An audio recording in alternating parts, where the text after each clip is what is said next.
You say in Roll the dice. Yeah, you just roll the dice. It doesn't matter. It's just a D100.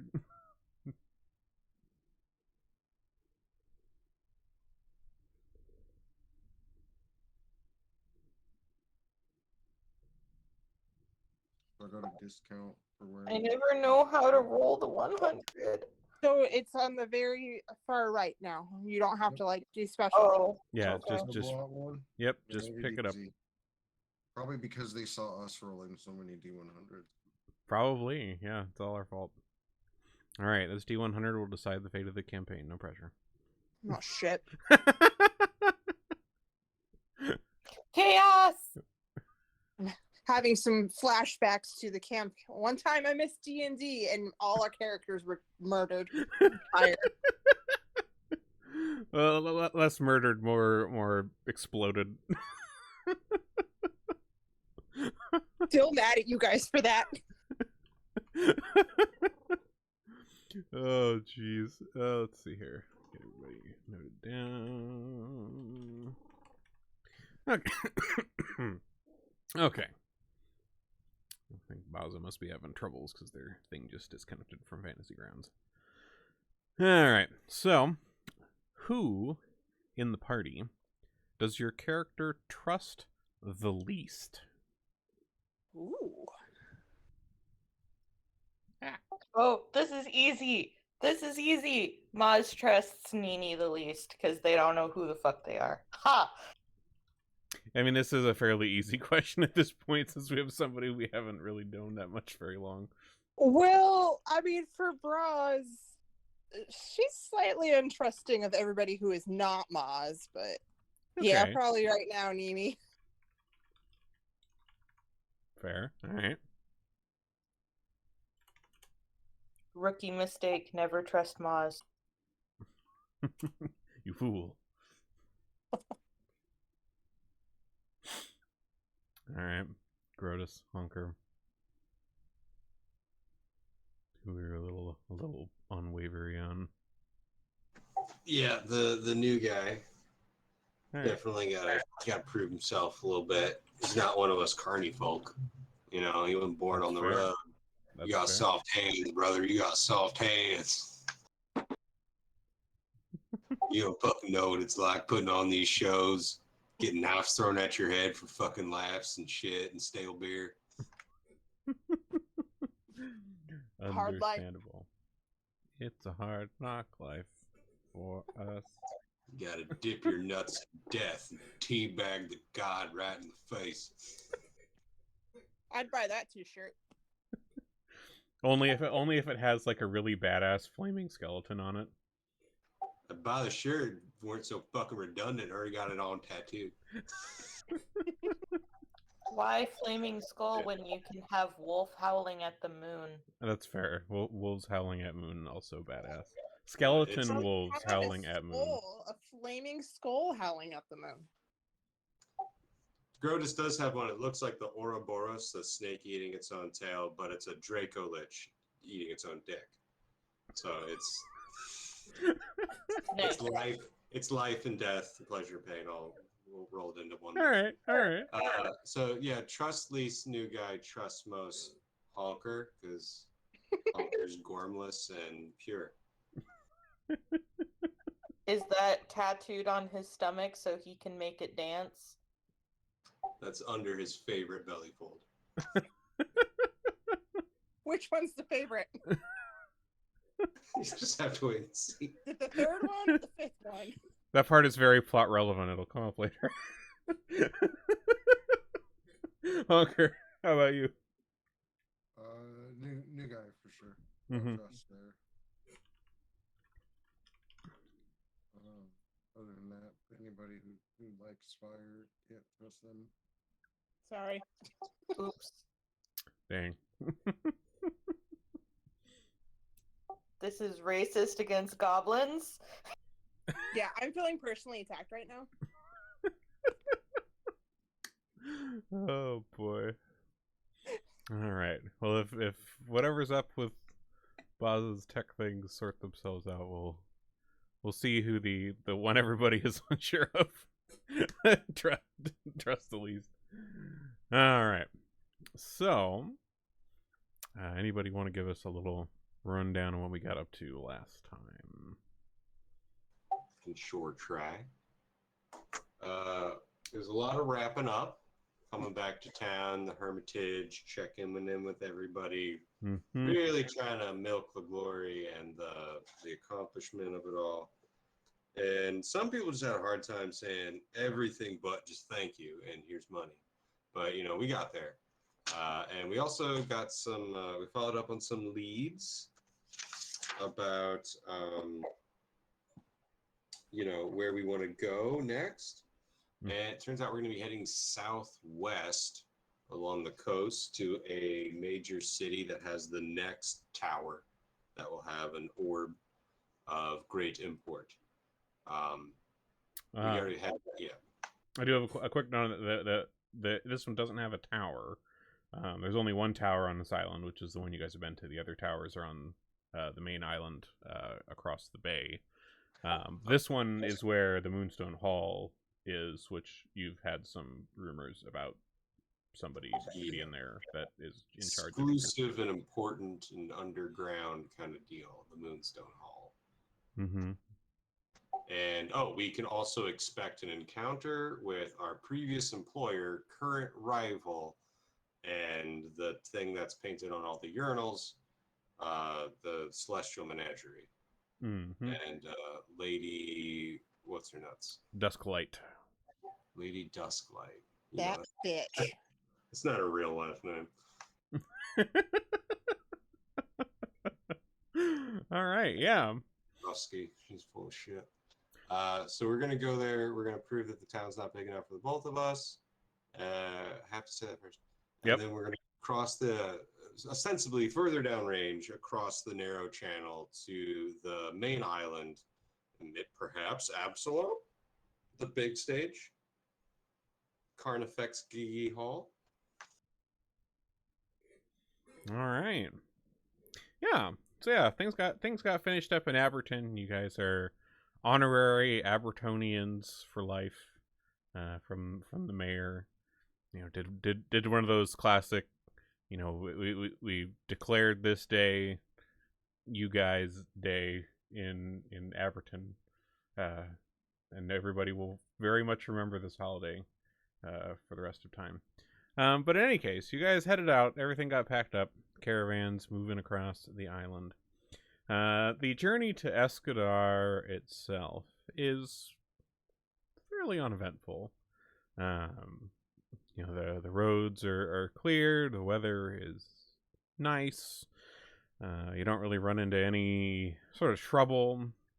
Just, you know, especially with a whole caravan moving together. You know, there's a lot of people, and so a little less likely, less of an easy target when there's, you know, kind of so many people all together. You don't want to. Somebody doesn't want to try to rob you guys and end up with a whole gang of carnies all on their ass. But despite all of this, there is still a kind of growing restlessness among the various performers and circus hands as you guys head to Escadar. You know, and even probably so among some of yourselves, as you know, as Grotus had said, you know, this is where the Celestial Menagerie tends to hang out. And Mistress Dusklight, your cruel bitch of a former mistress, who ran that circus and everybody in it into the ground for profit. Well, this is where she's at. You guys are fairly familiar with Escadar. You know, it's been a little while since you've been there. You guys, like, none of you have been back since you decided to flip her the bird and head out the door. You know, for obvious reasons, you've kind of kept your distance and stayed on kind of the other end of this particular landmass, and, you know, gathered yourselves back up and make your own little show.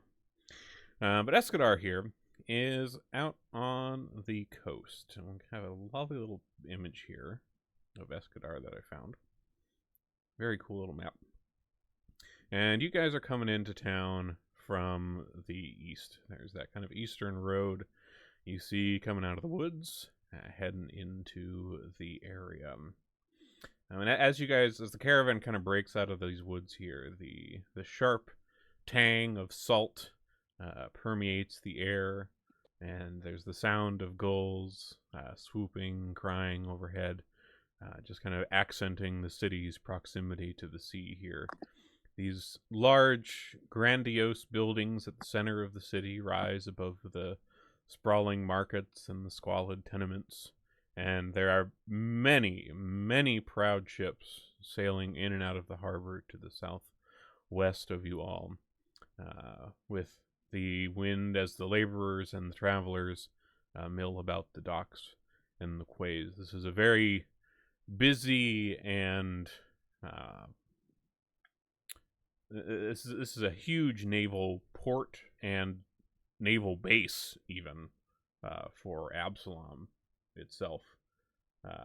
Much of Absalom's navy is homed here in the large bay on which Escadar is built. And, as a result, a lot of the city is full of the types of things that you would expect sailors to be into. And the city tolerates it. The city was kind of built up around all of this. But there is, all manner of debauchery and drunkenness and whatnot that the city gets along with. And as long as those places pay their high taxes to the city, they can do what they want as long as they can be submitted to an inspection at any time by the city. But the tide of humanity ebbs and flows throughout this. Hawkers pace the crooked streets and shout offers. Fishmongers sing out their catches, traipsing in meandering paths through the markets. Armed guards in navy blue uniforms with bronze badges patrol the intersections, scanning the crowds. Dirty urchins dart underfoot, seeking dropped coins and purses. And walking through the streets of Escadar here is similar to peering through the pages of history, as newer projects here are built practically on the top of older buildings. There are some structures here that are millennia old, even. And many of the buildings are a strange patchwork of ancient foundations with more modern sensibilities built up on top of them. And as you guys arrive here, some of the guard outside the gate here see you all approaching. One of them kind of walks up to the head of this here, approaches you all, and it says, "Oh, another circus in town, eh? We've already got one." Oh, but you haven't seen our circus. Why, I'm Honker, the only Honker. I'm unique, and I'm whipping out the little cart that I've got. As I'm saying this and jumping in and honking my nose and wheeling circles around him, and I'm like, "Why, we've got the Wonder Goblin twins here," and I'll wave at Moss and Browse, and I'll say, "And we've got this acrobat who's sober sometimes, and some of the best dwarves you'll ever see. Don't you worry. 2 circuses won't be a problem. The other will leave town soon enough." Okay, Honker is officially the head of PR. Honker for circus mascot. It's my job, yeah. I'll take it. That's great. That's great. And so, the guard hears this and kind of chuckles a little bit and says, "Well, you're certainly welcome to try to make your while here. I mean, the Celestial Menagerie has been here for quite some time, so maybe some new entertainment will lighten things up." And the professor, he's kind of been walking up the caravan towards the front here, and he taps kind of Grotus on the shoulder and says, "Well, the main thing we should probably look into is if there is a particular open area of land we can set up. We might need to work something out with the city. We did in Aberton when we first went there, but, obviously you weren't too involved in that decision, but we may need to get in and make some deals. Hey. So we find, like, head honcho right here and grease him up. Well, the guard here at the gate says, "Well, if you're looking for somewhere to set up, you're probably going to want to talk with the head of the city guard, Mistress Elysia. She would be able to arrange any accommodations if available for your troop to set up in the city, within the city's area. You can find her. She is at the Conclave Square. It's pretty much in the middle of town. Hard to miss. Big building that looks like a couple buildings all smashed together. It's kind of old, but that's where all the government stuff happens. You'll find her there." Great. That's very helpful. Where's the Celestial Menagerie set up? Celestial Menagerie, they are over on the western side of town. Kind of out the southwest gate. Like just outside of there, it goes right into the forest, and they're all kind of set up over on that bit. Although I don't think Mistress Dusklight will take too kindly if you set up, right up in her business. Oh.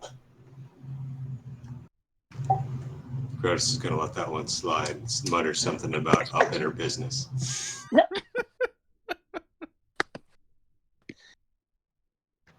Okay, so we're going to mosey on down to the center of town and meet up with Mistress Elysia. All right. So the professor stays behind with the majority of the caravan. They all kind of pull to the side of the road out here and just kind of rest, tend to their animals, things like that, while the business in town gets sorted. And the streets are wide, but it would probably get a bit messy having the entire circus caravan going right through the middle of town in the middle of the day. But you head in, and in Escadar here, the Conclave Square is right about... Oops.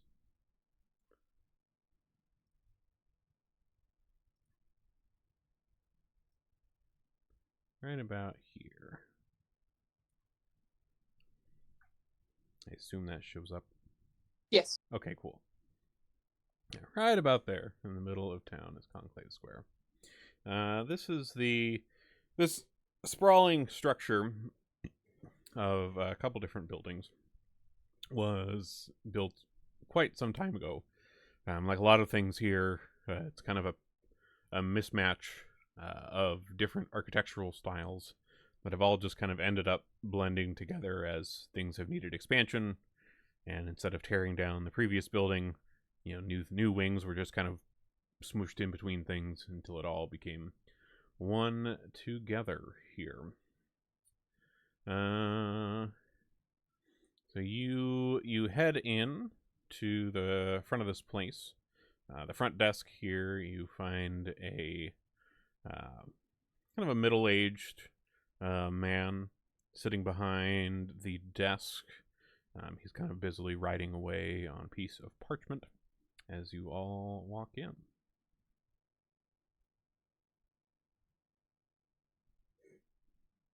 Hello! We're here to be the best circus in town. We need a place to set up. Honk honk. I'm still on the cart, like full, bravado modes. Because we got to attract the townsfolk as we're going through town. So. I heard you people were suffering mightily from subpar entertainment. We've come to rectify that with a wonderful show. Ah, I see. Well, I guess if you're looking for some sort of licensing for entertainers and merchants, you may actually want to speak to and Dira, Pauldreen, she's our chief constable. But she would be the one to get you the proper permitage to be able to set up around here for your show. She is available, I believe. Let me just check real quick. And he gets up and kind of heads off into another room somewhere, and then kind of pops back out a moment later and says, "Yes, Miss Pauldreen was in the middle of something a little bit, but she is able to hear your request if we can make it brief. So please follow me back here, and she will be able to assist with your business endeavor." Great.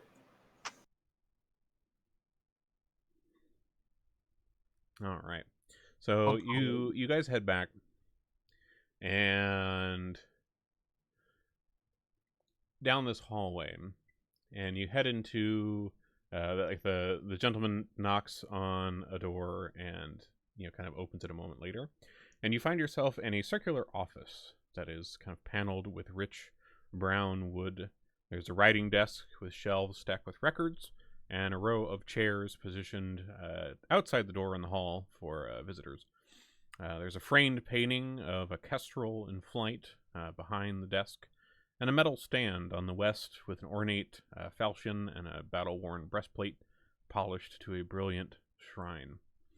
Behind the desk, you see, assumedly, Andira, a small, muscular human woman, dressed in a dark blue uniform with a golden badge of office pinned to her left shoulder. The shield-shaped badge has the engraving of an osprey with a fish clutched in its talons, and she is listening intently to an individual sitting across from her, who is a human man in a striking royal purple suit, only a few buttons and ruffles that are fairly garish. Her gaze darts to the open door as you all are walking in, and she holds up a hand to the man in purple. "Thank you, Dalamar, for bringing this issue to my attention. If that's all, though, it appears that I have another appointment." "Come." We honk on in.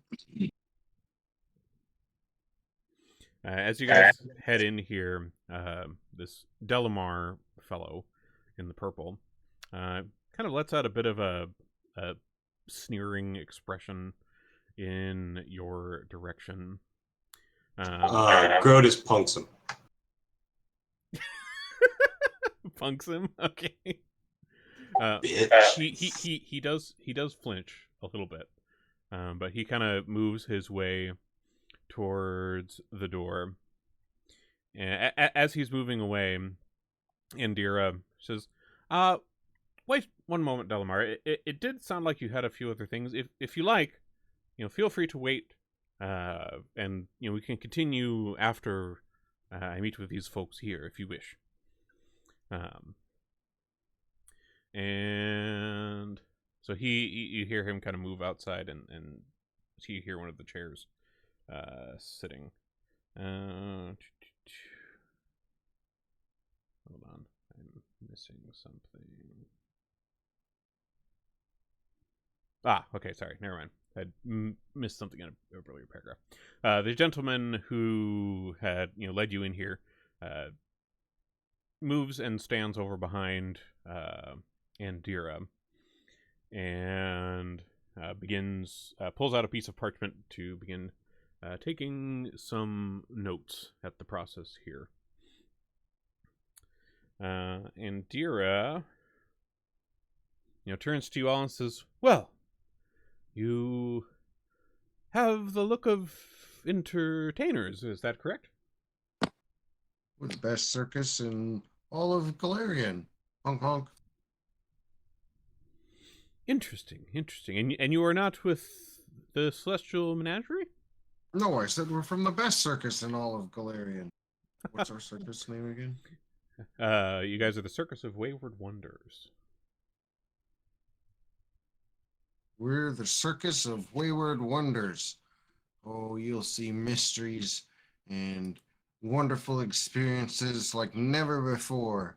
But first, apparently, we must have a permit. Hong Kong. Yes, we do require entertainment venues to have a permit with the city to make sure everything is properly above board. But yes, how much are you needing? Some kind of space? Are you needing other accommodations? What is it that you're needing?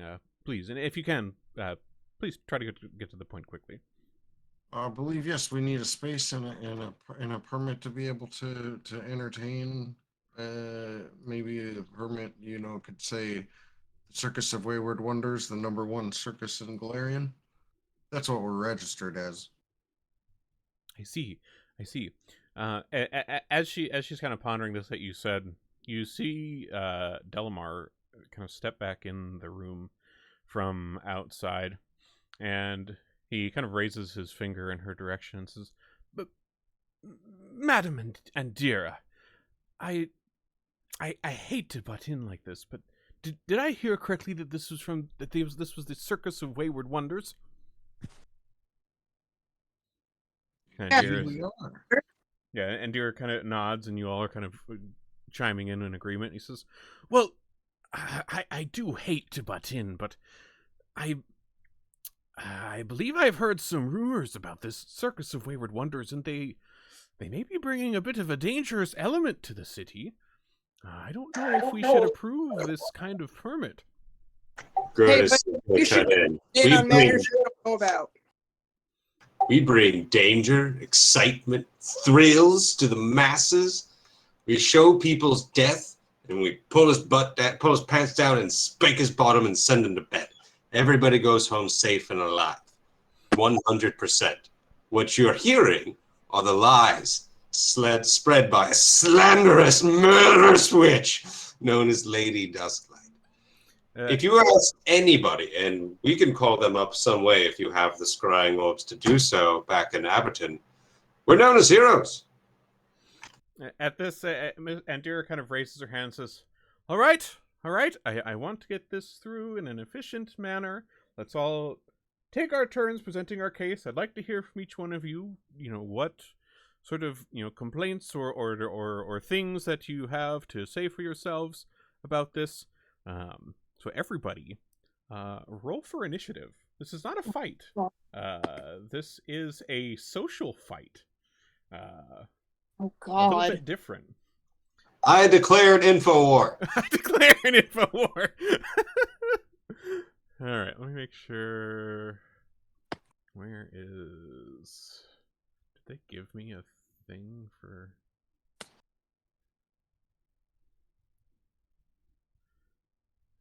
All right, they didn't give me a encounter thing for this, so I'm just gonna roll for. Okay, so there 8. Okay, so Delamar rolled an 8. Andira rolled a 3. Okay, so I'll take note of that and start with that later. Okay, so everybody's in here. So, Grotus, you have been given the talking stick first. So there's a few things. There's a few little actions that we can take in the process of this social combat, as it were. So let me get you the details on what we can do here. So everyone, every one of you on your turn can do one of the following things. You can sway Andira, which is where you attempt a DC 20 check using diplomacy, deception, or relevant lore to convince Andira to allow their circus to perform in Escadar. You can support an argument. If you can attempt to bolster an ally's argument by rolling a DC 20 on diplomacy, deception, or relevant lore to give that ally a circumstance bonus on that. You can demonstrate talents. You can do a D20 performance check to prove your ability to impress a crowd. you can try to discredit Delamar or the Celestial Menagerie by doing a d20 check on circus lore or society, where you can say something to try to paint them in a bad light. So those are your actions. Let me put those in the chat here real quick, just so you have those for a quick reference for what you can do on your turn. So Sway, Dira, and whatever you decide to do, feel free, to say whatever the fuck you want to say, or do whatever the fuck you want to do to support that action that you're taking. That is up to you. This is kind of a free form thing. So in order to support an argument, somebody else would have to present a case. Yeah. I would start to sway Indira by using my deceptive ability to weave a quick version of how we came to be and how we saved Aberton.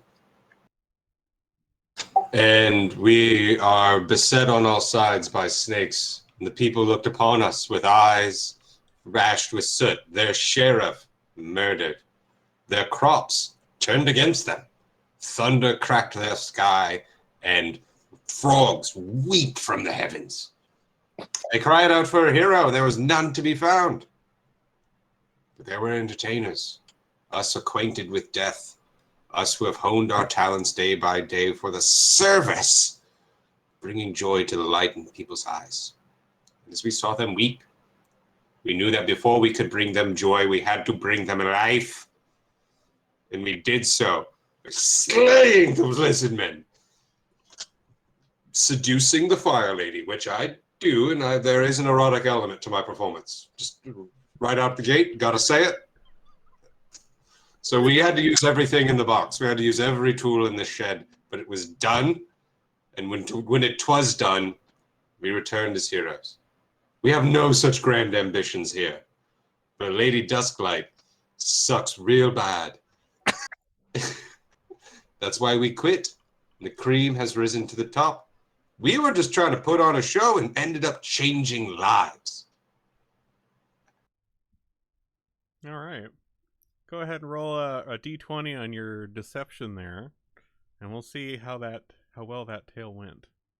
I was gonna hero point it because I worked so hard on that.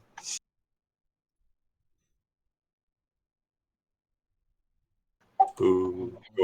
I'll take the first. All right. Rolled off of that 14. Yeah, that did roll off of that 14.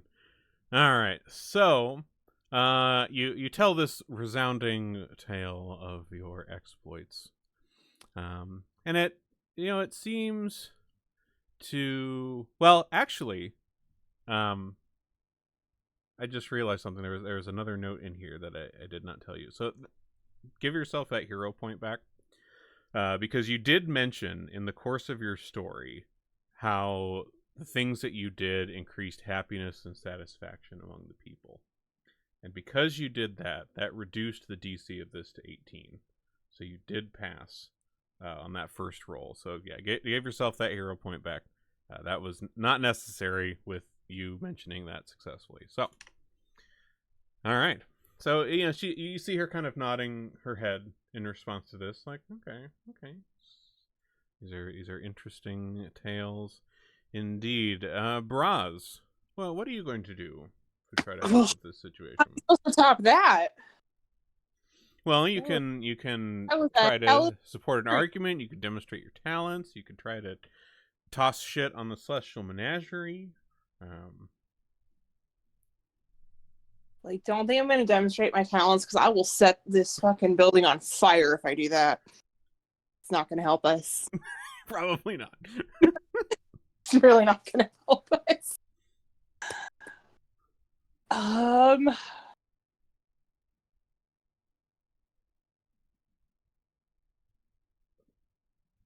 Shit, I don't know. So to help, give you some ideas here, especially with regards to like the Celestial Menagerie one, most of you used to be in the Celestial Menagerie, so you probably have some dirt from your time there. There was also the incident of what happened in Aberton with the performers from the Celestial Menagerie who were kind of on your tail and causing some shit, which is also some dirt that you could go off of there. Yeah, town or- schools don't like people starting fights in the street.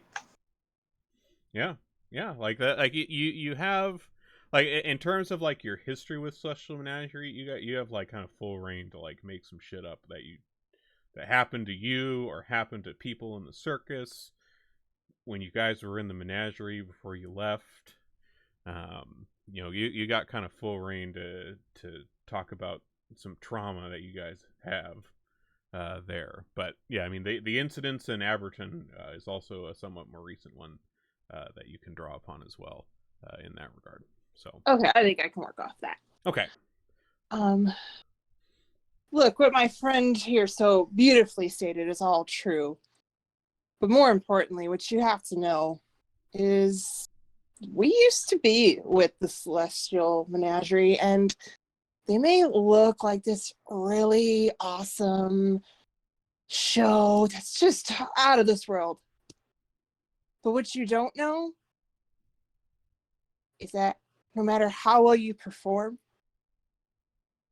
you get beaten and told that you are trash and that your performance was just terrible. And it just really, really hurts. And she'll pretend to cry into her hands. All right.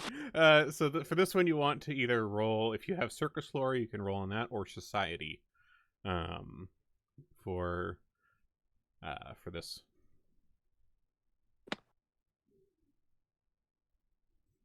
All right. That passes. So, Indira seems a bit moved by your tale here with, the abuse that you suffered at the hands of the Celestial Menagerie. I did see, I don't know why it didn't show up properly on the combat tracker, Anini, but it looks like you actually rolled a 17 on your initiative, so you should have been there. I know you weren't with the Celestial Menagerie in the past, so you don't necessarily have that history with us, but you can certainly do any of these other actions if you wish. Demonstrating talent, supporting somebody else's argument, trying to sway Indira another way. What would you like to do, Nini, to try to help in this situation?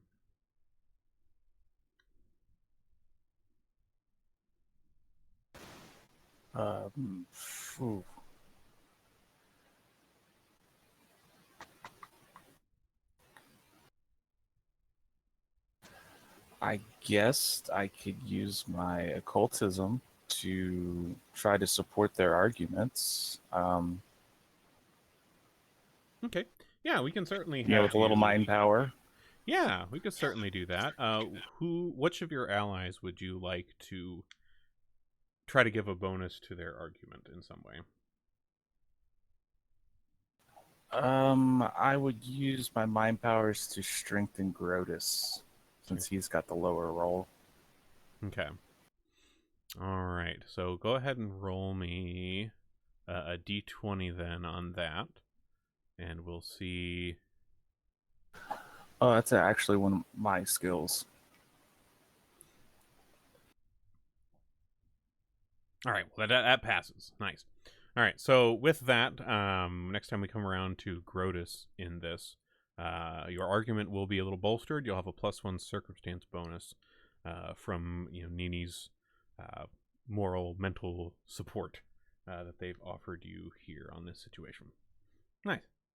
All right. Let's see. Next up would have been Maz. I'm probably going to try and discredit Delamar. Okay. So Maz is gonna look at Andera and be like, "Look, I don't know you, but you seem like a pretty intelligent person that goes off of facts and not rumors. And all this guy is saying is that he's heard some rumors about us. He doesn't know us. Where is he hearing these rumors from? The competition? Of course, Mistress Dusklight is gonna want to spread bad rumors about us. She knows that our circus act is better. All right. So, you're gonna want to roll a d20 on. If you have circus lore, you can do that, or society.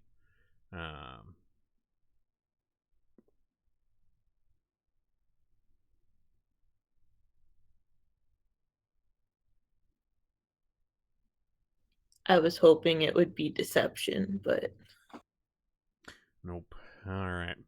So with that one, that doesn't seem to quite sway her opinion as much. And she kind of, you see her kind of furrow her brow a little bit, kind of thinking on what you said, but doesn't seem to have quite gotten to her. Honker, what are you doing? Allow me to just give you a sample of what one portion of our performance could be. And I will, start going around the room in my cart and whip out my juggling pins and whatnot. I've got the cape on, going behind. I've probably figured out how to rig the ever burning torch like in the back of my cape, so like I can kind of got that going on to add some pizzazz. Okay. All right. So if you're doing that, go ahead and do a performance check.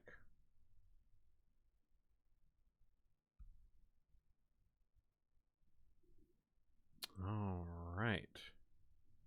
Let's see. That would be.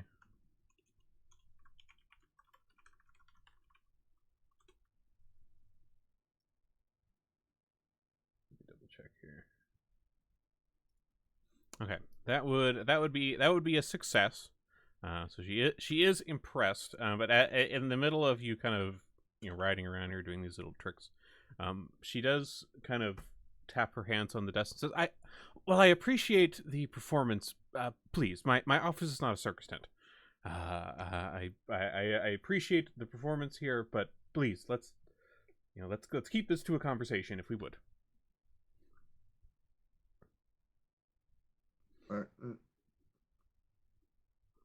But that did still help though. But she's just impatient with regards to people cavorting about her office. She should get over herself. Damn. All right. So with after this, let's see, we have looks like Delamar would be next. So you kind of finish your little shindig here, Honker, and Delamar kind of steps up and says, Miss Andira, the things that I've heard about this group of, well, ruffians as it may be, in Aberton, I heard that they had cavorted with the local town ruffians, and, well, even their sheriff, their town sheriff, has passed away. That seems no mere coincidence, was it, that they were in league with the troublemakers of that small town, and now their sheriff is dead? That seems no good. That seems no good. And let's see what he rolls here.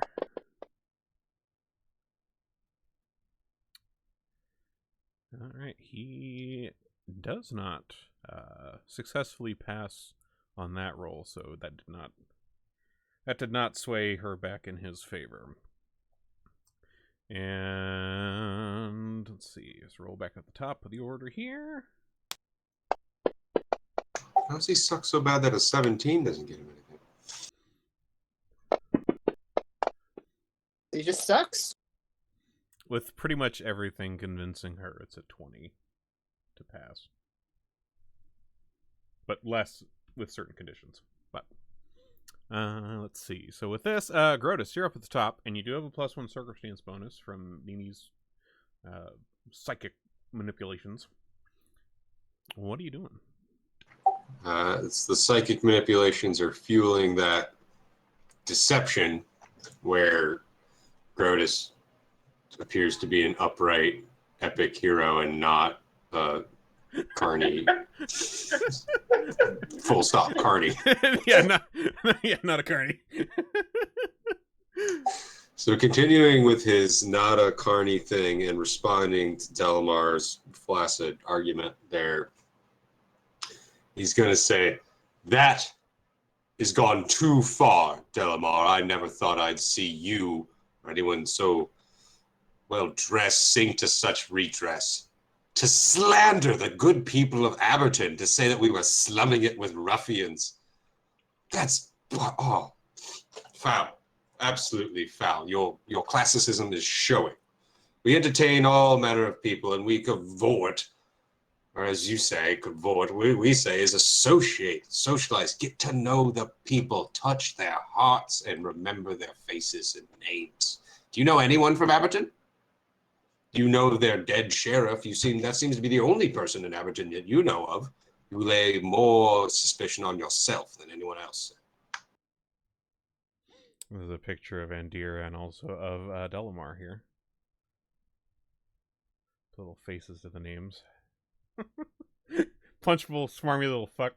I was punching at my deception roll. Like, you look into my eyes, just like, yeah, I'm so convincing. All right, and with that, see, for the things that you said there, that actually would have ended up being a critical success. So Andira is, nodding along pretty enthusiastically with what you've said here, Grotus. It seems that things may be pretty close to a resolution if you guys can push it over the brink. Braz.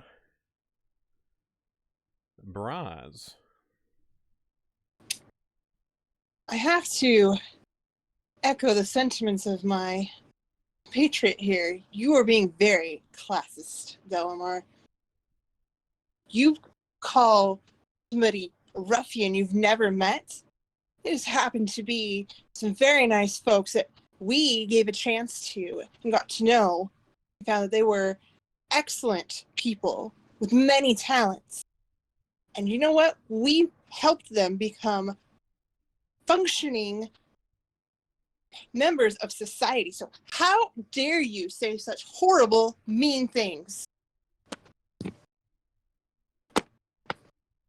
I'm not really sure what that would fall under. Would that be under support argument or? I'd say that would probably add on to that'd probably be like a sway, Andira.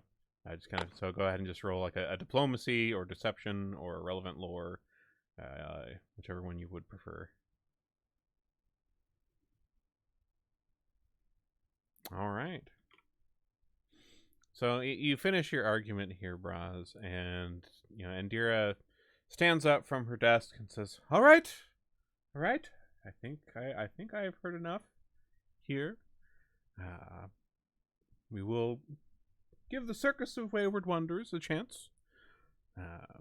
Delamar, I appreciate your input, but it seems they have done some good in Aberton. Perhaps they can do some good for Escadar as well." And you see Delamar kind of pull at his mustache a little bit and kind of slinks out of the room here. But she sits back down. Blow a raspberry. You blow a raspberry. Nice.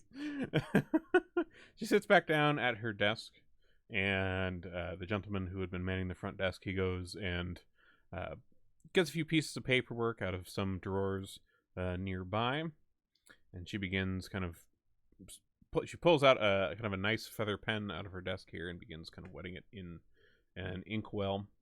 And she says, "All right, well, I will approve your request to reform, but please don't make me regret it. All entertainment companies that perform in Escadar are required to pay the city 5% of their earnings as a tax. And you have up to 2 weeks at least to set up your first public performance. And we will go from there depending on how well it goes." Brilliant. will get set up post haste. All right. I assume you all sign on the line here with this contract with the city. Yep. All right. All right. So this is all signed and stamped and sealed with the city seal, and the gentleman behind the desk here rolls a copy of this up nicely for you all, and rolls it, seals it with the wax seal, hands it over, and says, "Well, I wish you well here in Escadar. Hopefully we'll see you more soon." And you head out the door with your permit in tow. Very nice. Very nice. That was kind of neat. I saw that coming up there and was like, huh, it's like social fight. That's kind of a neat concept. I like that. That's fun. It was nerve-wracking. Can I say harder than like a physical fight? No, you I didn't love miss debate any club. horny circus performances, Rosin. There was a social argument fight with the city guard that they had to sort I'm out. down to do a social throwdown anytime. Social throwdown.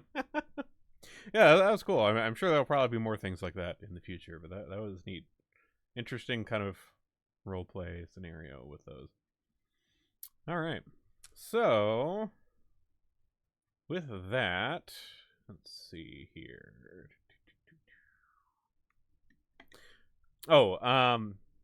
So the only large plot of land available for a circus of your size is on Escadar's outskirts, kind of on the eastern end. If we... Why am I in doodle mode? Clear.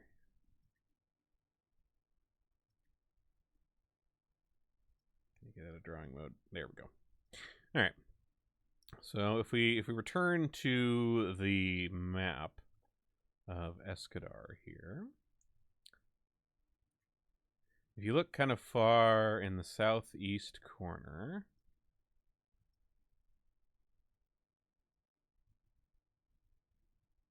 this area here, kind of on the outskirts of town, near what is referred to as the puddles of this particular town. Not Absalom's puddles, but similar to the Absalom's puddles. Fuck the puddles. Fuck the puddles. But yes, this area on the outskirts of town at the edge of the woods here is where the open plot of land that Andira has granted to you. It's pretty easily accessible from the city. There's the road that kind of veers off the main road heading to the south there that goes right past. It is it's a little overgrown. And she does, let you know that, there may be some creatures in that part of the woods that, you might need a little bit of roughhousing to get out of your hair. But if you guys are up to the task of kind of clearing the area out a little bit and, maybe bopping a thing or two, that saves her from having to put the city guards on it. And, maybe you can put the site to productive use. Or maybe the city can put the site to more productive use once you all have moved on afterwards. So, yeah. Looks like that's labor that should be subsidizing our permit. Just thinking out loud on that one. I feel like, can we maybe perhaps arrange, somewhat of a discount on our permit percentage based on how much work we were able to prove that we did? I mean, we should. I know. I understand what you're trying. You're trying to privatize the expansion of the city and socialize the gains from that. But like, we could work together to get a better deal on that. We're all about the socialism. We're unionized over here. Fucker doesn't know much, but he's been up on the fucking pamphlets, I tell you what. Hunker's been listening to a lot of podcasts. Slowly wood burning a hammer and sickle into his own shed. Wow. God damn. It's because he made friends with some farmers. He likes those tools. Yeah. Again, Yeah, they're nice tools. who is in charge of PR? Charge for. So with this, and Derek says, well, I guess that would all depend on how things work out. I mean, if you get things set up and the circus goes well, and you aren't causing trouble for Escadar, perhaps we can have a further conversation about this. But for now, you have your permit. Please go set up. I have other things to attend to. Sounds like a binding agreement to me. Cool. We'll see you later. All right. So, do you guys make your way back out to the caravan, or do you guys take a look around Escadar a bit at all before you do so? What are you guys doing? Got a whole new city. Like, the city is, in terms of how large this city is, like, this city has, I don't have any sort of exact number, but it's like a couple tens of thousands of people that live here. So, decently large, especially for the time period. But yeah. I have half a mind to say we might go to the west side of town. Just check out Celestial Menageries setup. Oh, And okay. if any mischief comes out of that, I wouldn't mind. Okay. Good. All right. Are you trying to, so aside from just kind of scoping out their spot, are you guys also kind of looking for any information you can find, like, maybe asking around people about the menagerie at all, that kind of thing too, or? Also want to get the vibe around the town, like, has there been any weird... What's the news? Like, has there been any weird fluctuations in the weather, stuff like that? Okay, yeah. So you guys kind of ask around town about the menagerie and things like that. So like right outside of the square here, like just to the south, is the market area, which is bustling pretty heavily at this time of day. There's lots of people around. So if you're wanting to kind of bump into people and be like, hey, what? How about them circus boys over there? Aberdeen had some wild, sudden, isolated storms. You guys get that? Yeah. All right, so if you do decide to ask around about this, you're going to want to do either a diplomacy check or a circus lore check, chatting with people, and we'll see what kind of info you guys dig up as you guys kind of head towards the southwest side of town to poke an eye out that direction. Would clown lore be a substitute there? I would argue that clown lore is circus lore, so yeah, sure. Yeah, I have plus 8 theater lore, but I'm away from my machine right now. If somebody can roll d20 in that 8. Oh, that's terrible. I'm gonna hero point that. Okay. A little better. A little better. Okay. All right. Let's see here. So, with that, like you're walking around the marketplace, and you kind of happen across a guy who's running a little stand. He's selling some kind of questionable street food, and you're asking him about the menagerie here. And let's see. You find out.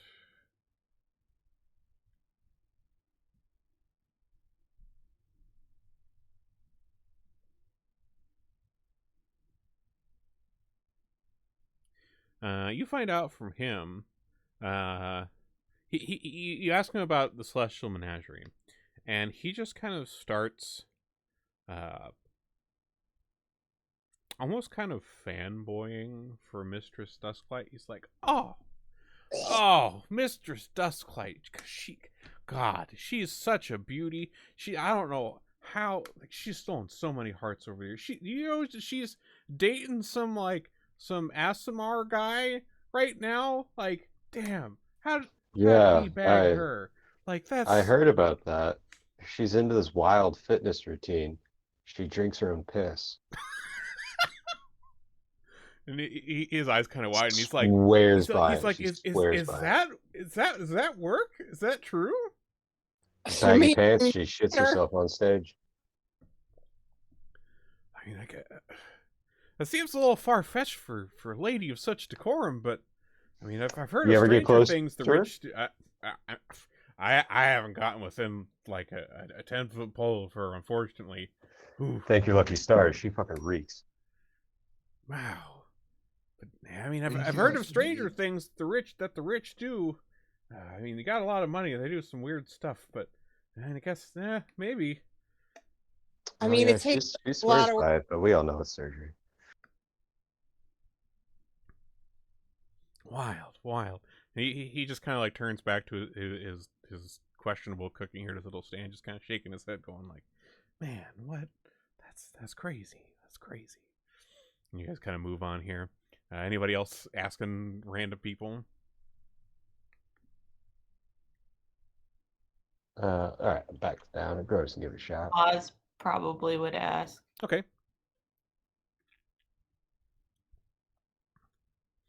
All right.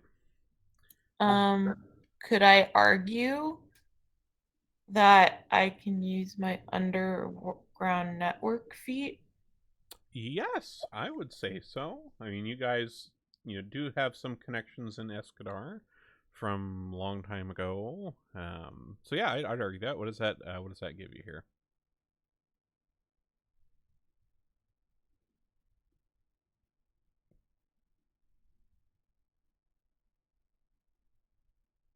Oop, did we lose you, Maz?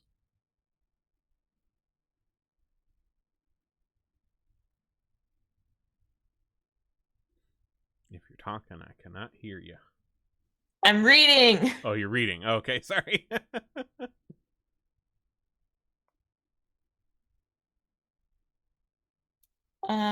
So it looks like I can basically I can sneakily gather information without it getting back to anyone that I'm gathering information, and it also gives me a bonus to recall knowledge Okay. about everything that I learn. Okay. Cool. All right. So with that, I think that would just get you some information just from those connections, outside of a roll, I believe. Let me check. Let me take a look at that real quick.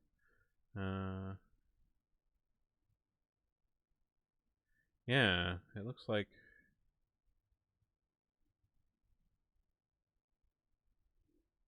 Okay, it looks like you still would roll. You still would roll a check.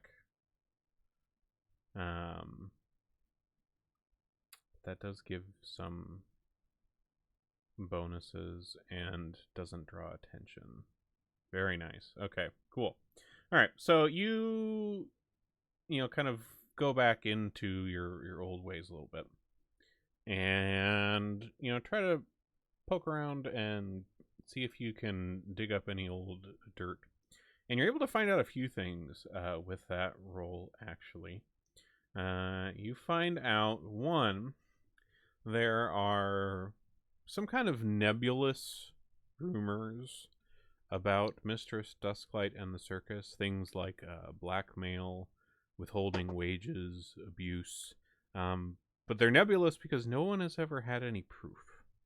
And supposedly, any disgruntled circus employees tend to disappear in the process of that, which is why there has been no proof. And people assume that they are dead, but then don't want to press the issue any further. Because they're just carnies. Yeah, fuck carnies, right? Yes, try to. Alright, it looks like, I think, Grotus, I saw you did a roll in there as well. So Grotus, you're heading down the street, and there's a guy just kind of chilling, playing a lute on a corner, and you kind of sidle up to him, enjoying his music a little bit, and strike up a conversation about the circus here. And this musical gentleman here, he kind of turns to you as you're coming here, and he's like, "Hello, friend. Welcome to Escadar." trust you enjoy a little entertainment. And he strums a little riff on his lute here. True enough, bud. I heard there's some hacks rolling through town now. Some Dusklight Hussy and ASMR Pretty Boy. Oh, the Circus of Wayward Wonders. And he kind of lets out another little riff here and says, they certainly have an air of mystery around them, don't they? I heard that the mistress uses illicit drugs to control her dangerous acquisitions. Who knows if it's true? Yeah, that'd be pretty wild. Make a pretty cool story if somebody could pull that shit off and prove it. Indeed. Well, those who oppose Mistress Dusklight, there's rumors they disappear, so be careful, friend.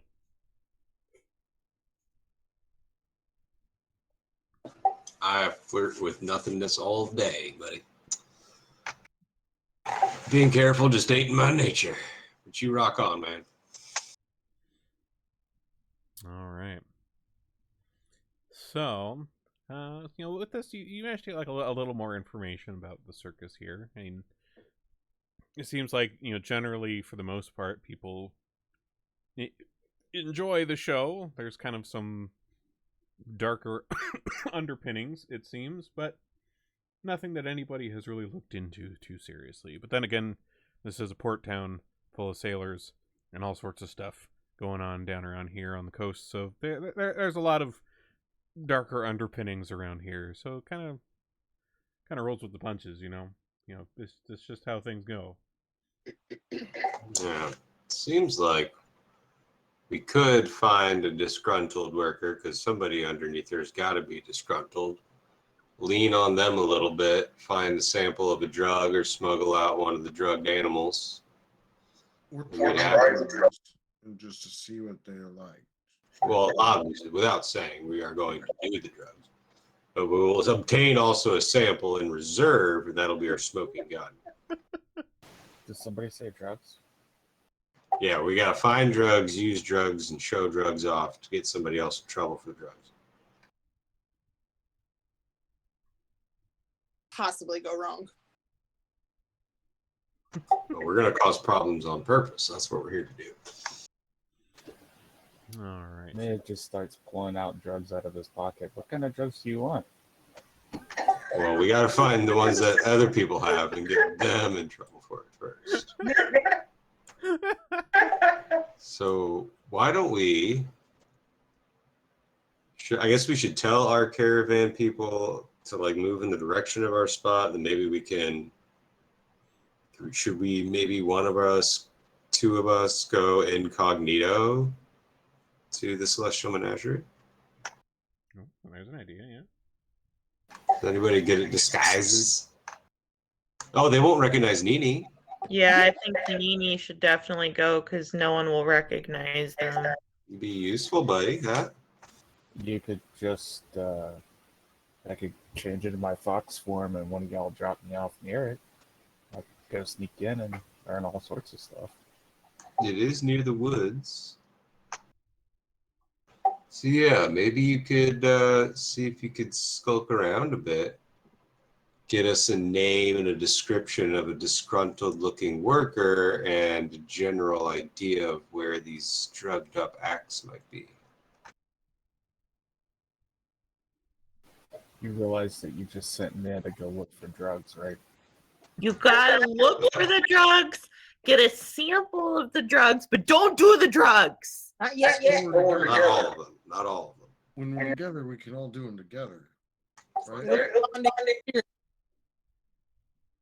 We still got to beat you into this gang. Bring the drugs. This is the hazing ritual for Circus of Wayward Wonders. bring drugs to the communal drug pile. The name of this episode is The Gang Does Drugs. The gang beats in a new member. It's gonna be blood in, blood out. God damn. Ned just pulls out a flask of Pesh brandy, chugs the whole thing and starts walking towards the circus in the woods. So Fox McCloud's spy mission. Yep. The second you guys see him go behind a barrier that's outside of anybody else, and he turns into a fox and just starts sprinting. All right. So Nini is off on reconnaissance, and we'll come back to that. So the rest of you, are you heading back to the rest of the caravan, give them the good news? Yep. Get everybody setting up where they got to go? Okay, cool. All right, so you head back across town and find the rest of the caravan kind of posted up out by the road. You know, some people have made a little food. People are just kind of milling around, waiting for the information. And you guys come out, and the professor comes towards you and says, "Well, how did negotiations with the city go?" Successful. We got a place that's full of fucking critters and monsters that we gotta kill first, but then we're gonna do it. There's also some Delamar. You ever heard of him? Some pompous chode tried to tell us off. Working for the other side. He's working for Dusklight. Delamar, that name does sound vaguely familiar. Let me think on it. Yeah, chew on that. If we got dirt on this guy, we need to bury him with it. Good to know. We also heard some rumors that the mistress is back on her bullshit again. We know this, but for your own innocence, we'll spare you the details. Well, I appreciate it. Goodness knows I've seen too many horrors of Mistress Dusklight in my time. I don't need more drugs for us.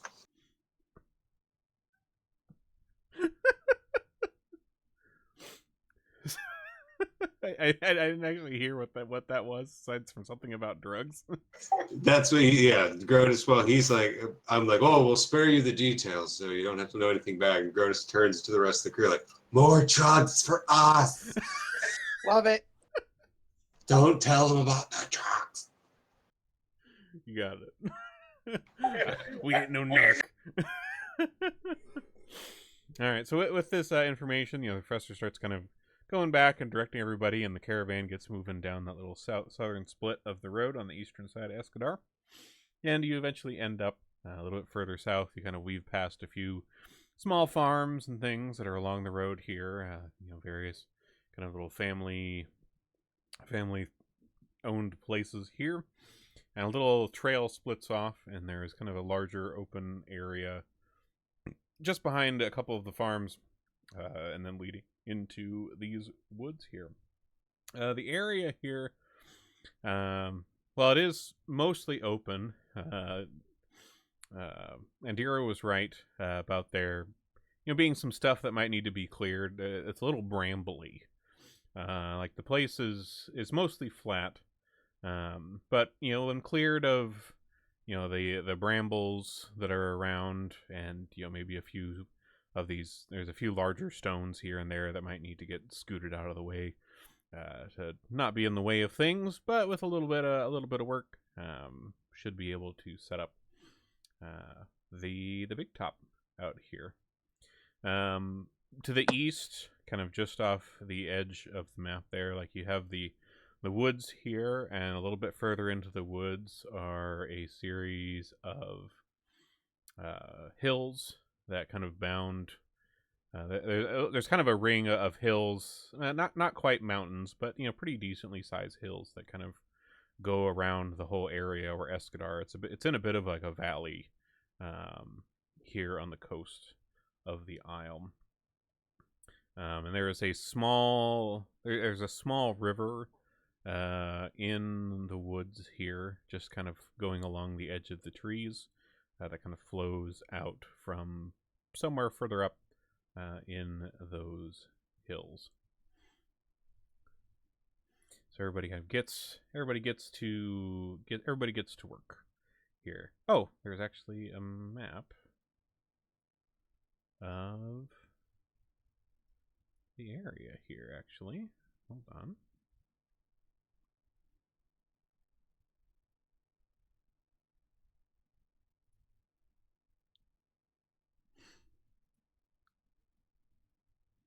Is this? Can you see anything on this?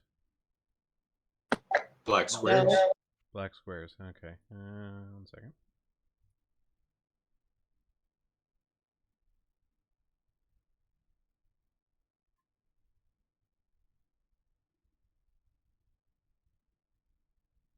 How about now?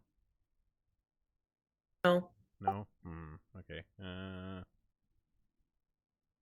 Try the lighting thing again.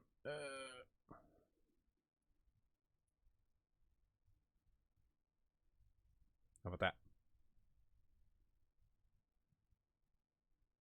Negative. Let me try.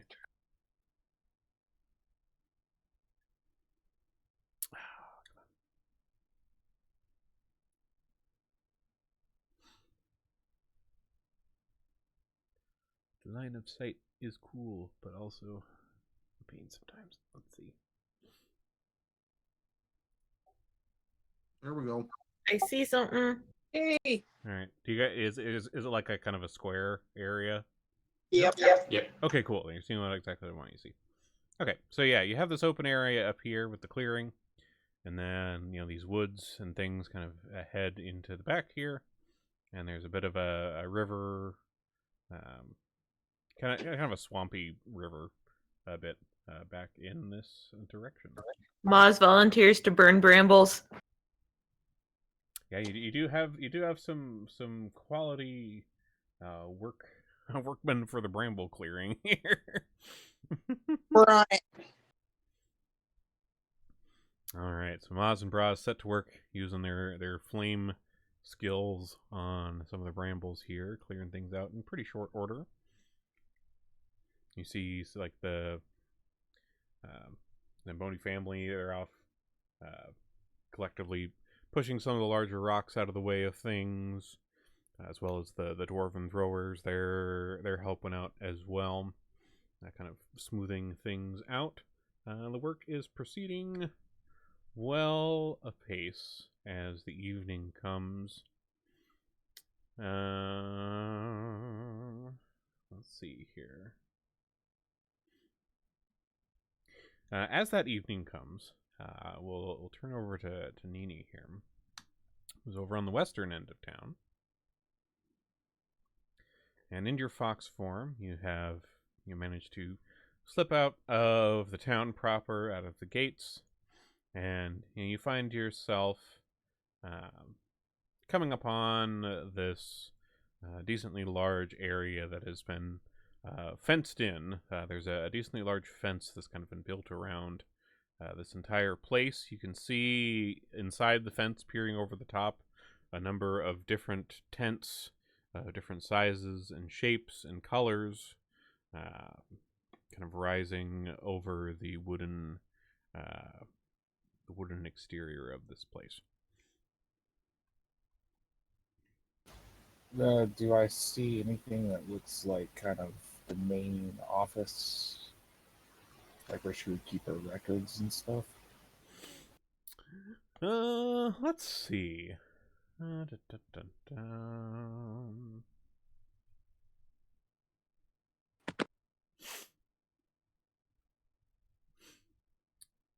Give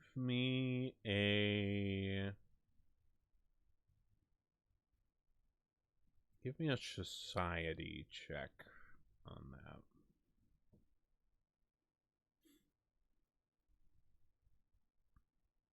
Okay. You are kind of trying to get an eye on things, as best you can, still outside this fenced area.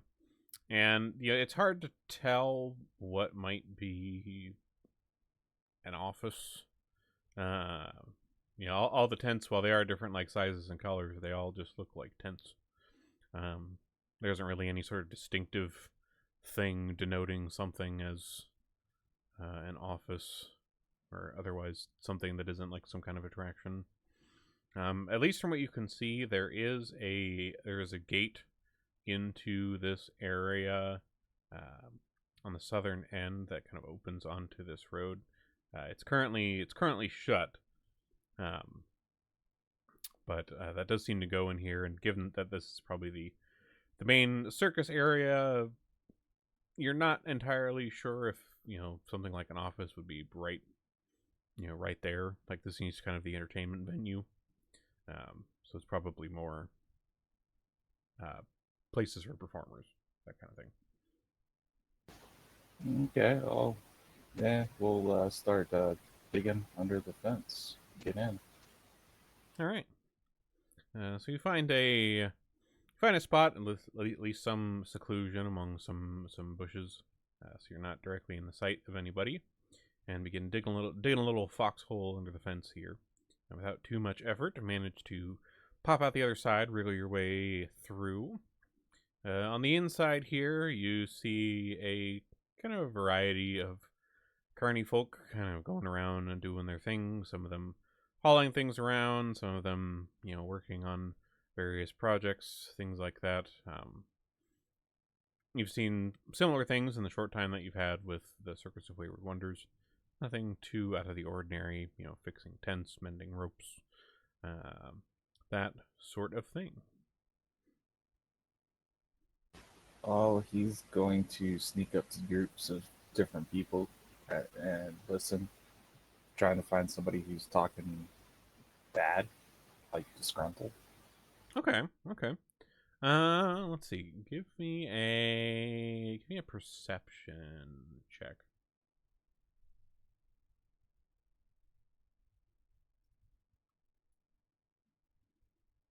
Okay. Let's see here.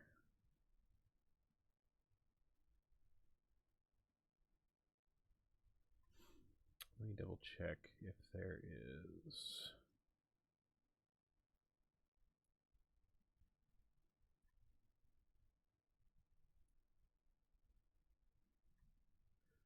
This is the info I think I was looking for here.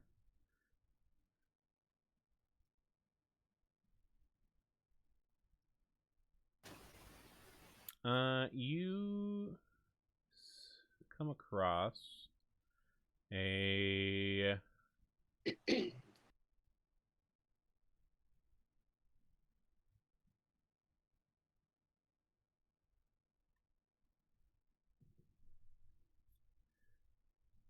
you're walking around, listening to things, and you come across a tent, and the tent itself kind of has a haze of smoke coming out of it, or just kind of like seeping under the outside edges of it here.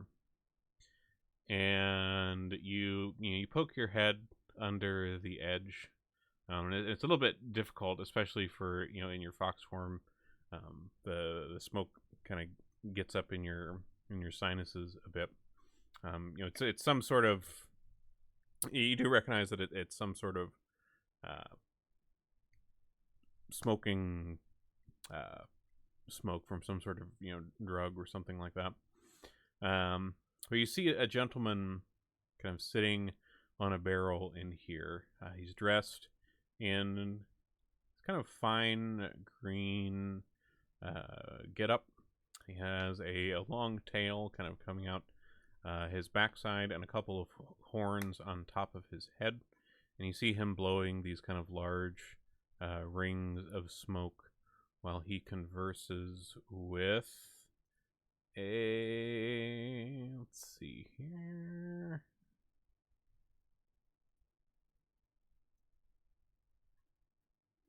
Well, he converses with another gentleman who also has a tail and horns, much smaller than his, but his skin is kind of a reddish color.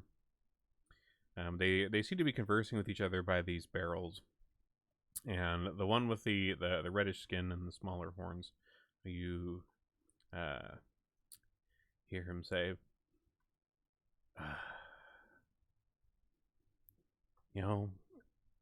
sometimes I really wonder, why do we even stay here? She treats us like shit, man. And the other one kind of blows this long ring of smoke out, and he says, don't let her hear you saying that. Probably shouldn't even say that out loud. You fucking idiot. He's got ears everywhere. We all have our complaints about Mistress Dusklight. I'm not gonna say them out loud. Sometimes you just gotta do what you gotta do to live. Sometimes it sucks. Okay, let's have this another ring of smoke here. The other one kind of replies, I don't know if it's, I don't know how much that's, is it even living? It feels like we're stuck here.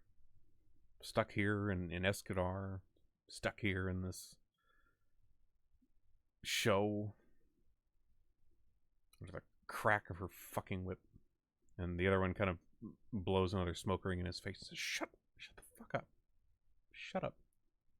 I get it. We all get it. You don't need to say it. We know. Just endure. Just keep doing the show. Maybe something will come along. We'll find a way out of this place. Who knows? And everyone kind of laughs a little bit and says, yeah, fat chance. We all know what happens to anybody who leaves.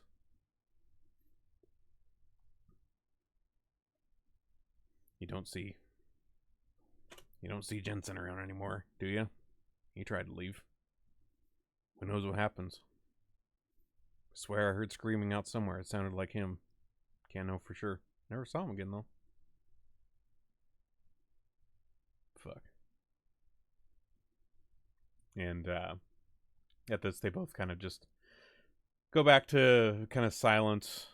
Kind of, both of them are kind of like working on some little things with their hands. But they just seem kind of content to work in silence. It's kind of solemn silence with each other. As you kind of bring your head back out from under the tent here, Nini, the smoke's getting a bit much for your fox nose. Are you kidding me? He's probably hyperventilating that crap in. Fair point. Yeah, you're probably right.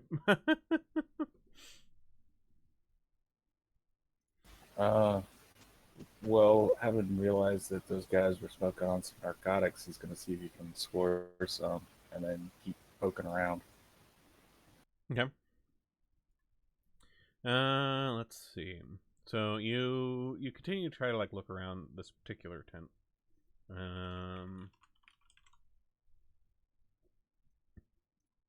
Let's see. And from looking around, you poke in here and there, trying to see what you can find. And from what you can find in here, you don't find anything particularly damning, as it were. Not any more so than the things you might have on your person. You find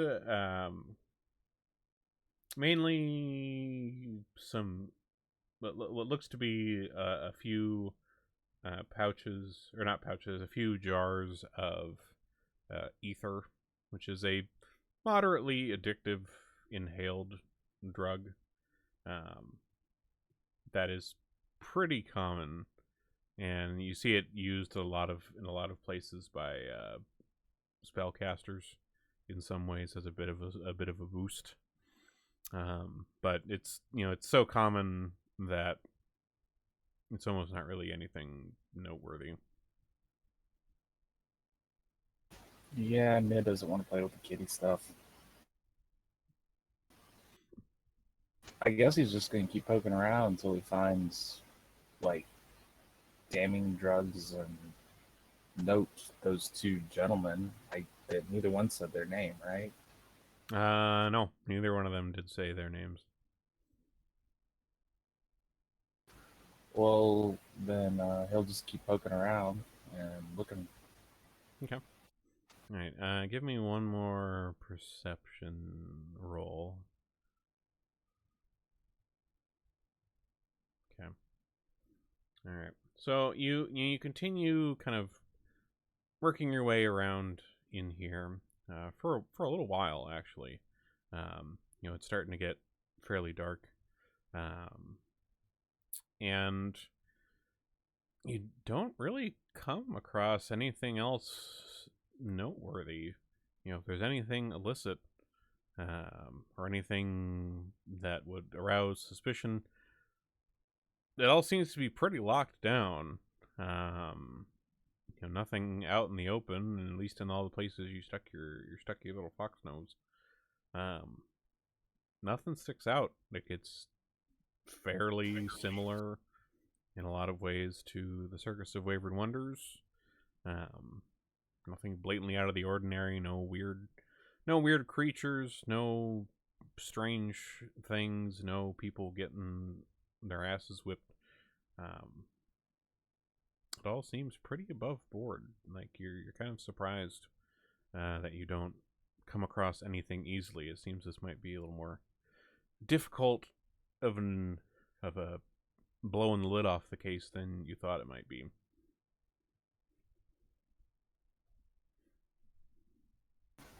Oh, I guess. Did you come across any normal animal cages? Like something dangerous?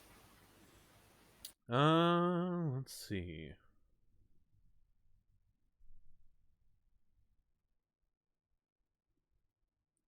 No, nothing like particularly dangerous. I mean, you came across, what looked like some kind of wolves that had been tamed or something like that. Like they were, they had a fastening around their neck and had been like tied up to a post in a particular area. They had food nearby, things like that.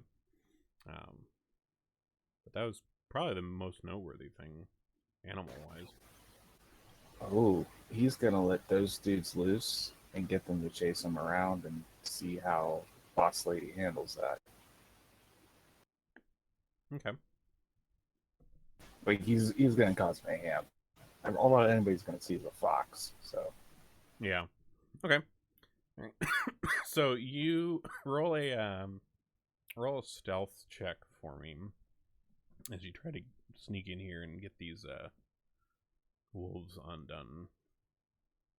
All right, pretty good. All right, so you kind of slink in here near to where you see the fastenings of these wolves, and it looks like they have some pretty decently hefty chains that they're attached to. And how are you gonna go about kind of busting those loose in your current form, or what are you doing for them?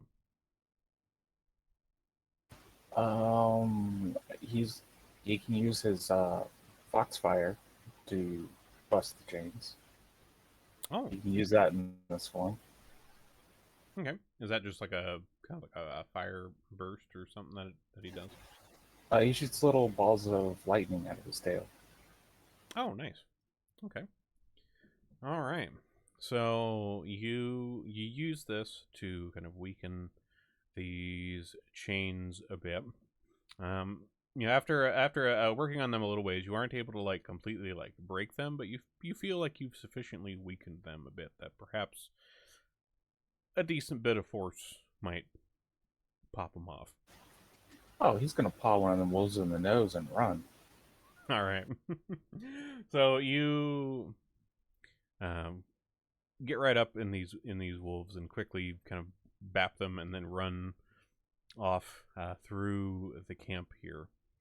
And there's three of them that are here together. And at this activity, they kind of lurch in your direction here as you run off. And with a little bit of effort, they do manage to break off of the chains that they have and begin kind of running through the middle of camp, barking and howling in your direction as you run. Oh, he's gonna run between people's legs and into tents and out of them. Just get these things to chase him all over, cause complete chaos. All right. So these wolves, they're hot on your tail. They are kind of following your every move, and ducking, diving among people. The various carny folk that you find yourself running through are kind of taken by surprise, and the wolves are pretty fixated on you and coming after you. They are just trying to get through or over or around or whatever it is that you happen to be going past. And in the process are knocking things over, knocking people over. And you see a few of the other carny folk kind of coming out of their tents or coming out of things. So there's a bit of yelling and people kind of heading for these wolves to try to see if they can contain them at all. Before they cause too much damage, things are already getting to be a bit of a mess in here. You see as this crowd of kind of carnies grow, they begin kind of working together a bit to try to corner these wolves against the fence, and try to get them caught. And in the process, there is a let's see here. Take a look at here on this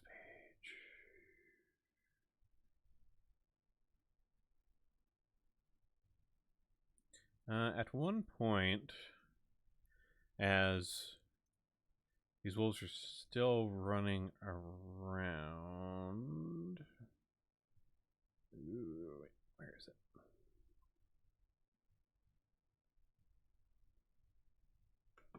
Is there a picture for this? Let's see.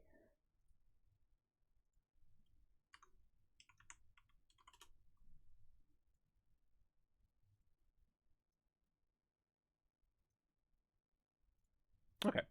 As this is all going on, at one point there, as the commotion is rising, and these people are kind of desperately trying to get the chains on these wolves back on. You see, kind of striding down the way from the north is a kind of a tall gentleman with long white hair and pale, like a kind of a pale face, and he is wearing this kind of quite well polished golden chest plate, and he's kind of strolling confidently down the kind of central avenue of this among the chaos, and he shouts out, "Come on, all of you! Surely you could do better than this!" And he kind of puts his hands out towards these wolves that are running around causing chaos. And these wolves, they just stop. Somehow he has seized them in their movement. And he kind of slowly walks towards them with his hands still outstretched. And he says, Go on, get the chains back on them." Let me get a picture here. Here we go. And he kind of continues striding in their direction. And then eventually the other, the carnies that have been trying to take control of the situation manage to apprehend these wolves that he's kind of made motionless, and kind of wrench the collars back onto them, and get a hold of the chains and try to calm them down. And as they kind of get this, he brings down his hands, and with all the people around and the chains back on them, the wolves are kind of calming down a bit, and he says, What is the meaning of this? What caused this? Who let these wolves off the chain?" And nobody seems to be speaking up, and everybody's just kind of quietly and kind of almost a little nervously looking, kind of picking up their stuff, trying to kind of rewrite their tents from where they were knocked over a bit. He says, well, someone's causing trouble around here. And we all know what happens when Mistress Dusklight hears about trouble. No one speaking up for this? And you see the gentleman that you'd listened to earlier with the kind of the greenish outfit, the long horns, and the green smoke. He kind of looks in this gentleman's direction here and says, I don't know what to tell you, Maz. I think they just got loose. I think I saw a fox at some point chasing them through the camp. Got a little overexcited, I think. And kind of a sneer crosses the guy's face. It's like, well, how did a fox get in here, huh? We have this fence set up for a reason. Keep the woodland critters out from causing trouble. Make sure to check the fences. Make sure we don't have any holes. Don't want anything getting in, rousing up trouble. Ugh.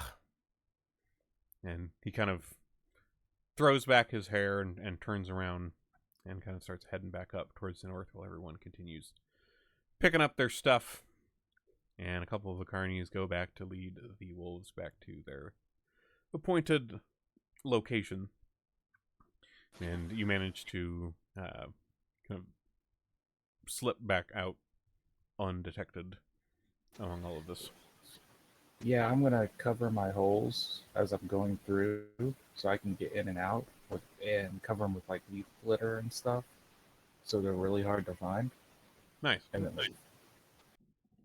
All right. Yeah, so you managed to get out without any incident, at least to you, and start making your way back in the direction of where everyone else is at. Are you just staying a fox to get all the way over there, or like once you get back out and kind of into town, turning back into your usual self and walking back over there? He'll go into his human form. Okay. To walk back, so nobody recognizes him. Okay. Later, when they see him in his true form. Fair. Good point. Good point indeed. All right. So you make your way back across. You know, it's well into the evening now. You know, the sun is below the horizon. Things are pretty dark by the time you get back out to the east. You know, you see things are kind of in the process of being set up. The big top isn't up yet. You know, there's still a little bit more work to be done, but at least, you know, everyone's the camp is set up. You know, people have their wagons and things. Some of the smaller tents are set up and around. You know, people are getting to bed, that sort of thing out here on the eastern side of Escadar. This first night here,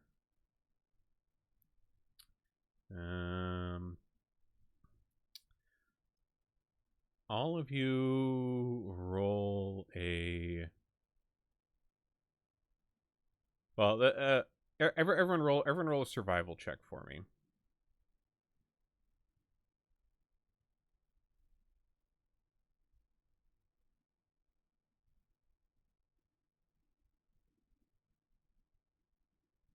Okay. Oof. All right. So, with all the work that had gone on that day, you know, nobody had really set up to keep watch. But the next morning, as you all are kind of getting back to work, putting things together, Grodus. Yeah, just Grodus. You notice fresh tracks kind of circling around the main area of the camp, which, you know, they look to be some kind of canine tracks. You assume probably wolves of some sort, but they are definitely fresh. They were not there before. Yeah. Guys, we got wolves. He's gonna wake up Hawker. Check our food. Check our shit. Honk will start doing inventory. All right, so you guys, I don't see anything. yeah, you guys check through stuff. It doesn't seem like anything has been taken. Everything is where it should be. You know, nobody has been hurt. It seems that they, like, all the tracks that you find are kind of outside the perimeter of the camp, just circling. And then leading off into the woods at one point to the southeast. Okay. Then Grotus is going to go back to Code Yellow. Medium alert. I'll tell them everything I learned the night before and everything that happened.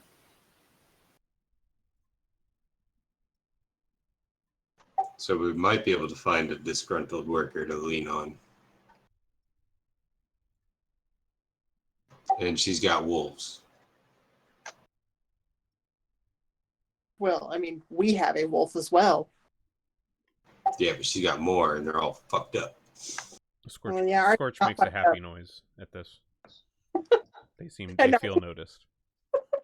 I mean, those workers sound like they're probably tieflings. It shouldn't be hard to spot 2 tieflings in this kind of a city. All right.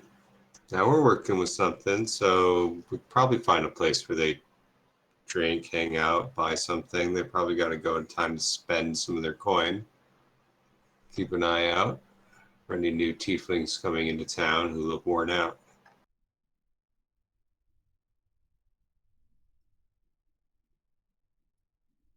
Maybe your underground connects can do that.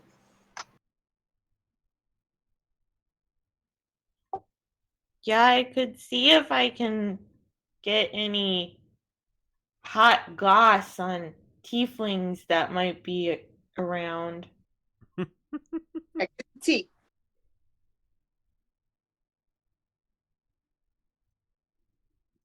All right. Let's see. If you're gonna use that, let's see. Roll a.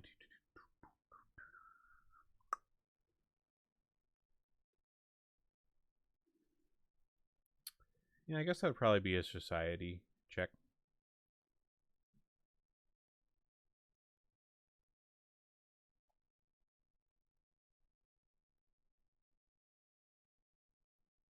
Okay.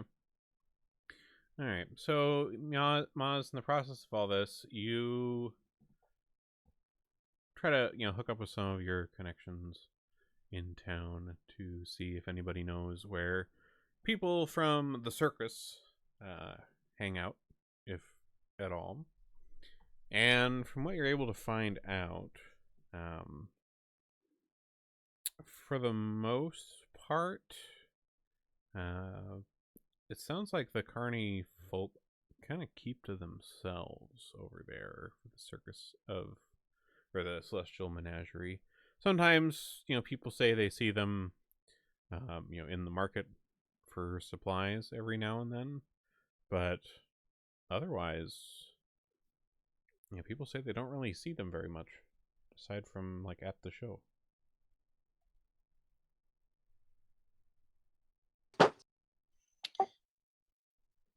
It sounds like they don't really socialize very much. Maybe the mistress doesn't let them leave.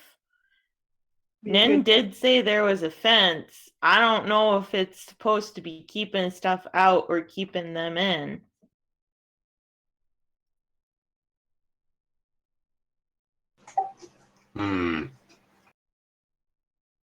Unless anybody else has any bright ideas.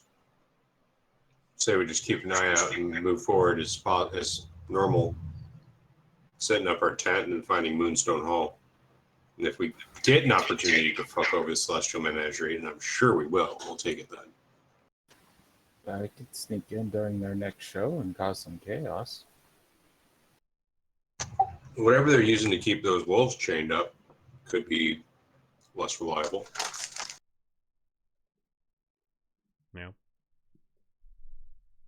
Or I could sneak in at the gate, cause a distraction, sneak in at the gate, and steal the the purse for the evening.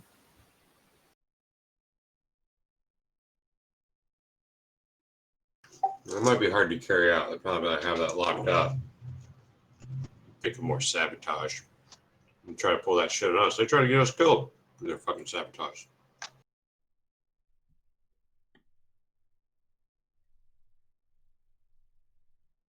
Hmm. How hard the tent ropes be to chew through during the performance? No. I would just worry about doing anything that might hurt the civilians, because I don't want to get on that lady's bad side.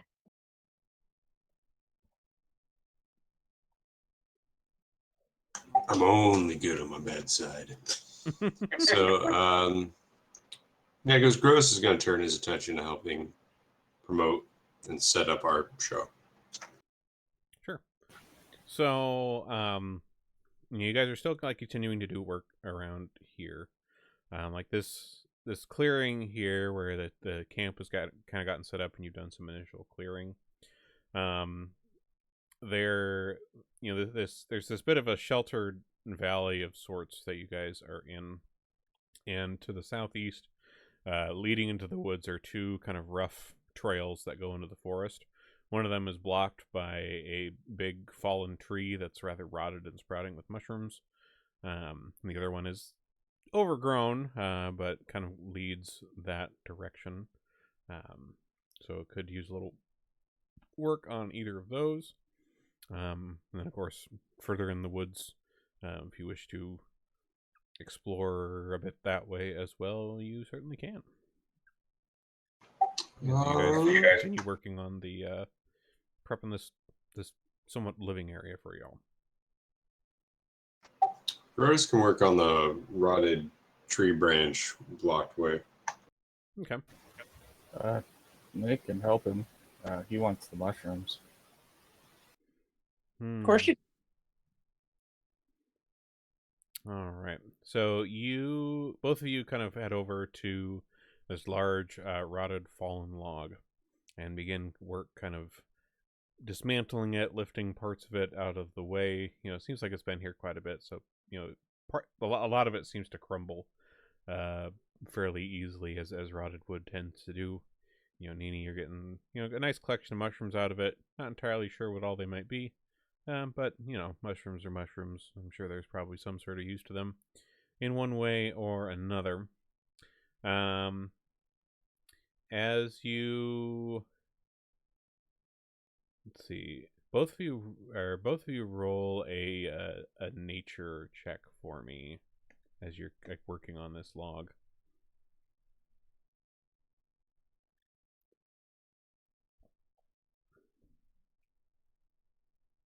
Okay. Nini, as you are kind of continuing to gather mushrooms and work on the log a bit, one thing you notice is that in the pieces of the wood, you notice signs of centipedes, like the way that things have been chewed through the wood, and like pathways and tunnels that have been dug through. Seems like there may be a large number of centipedes living somewhere in this log, at least from what you can tell.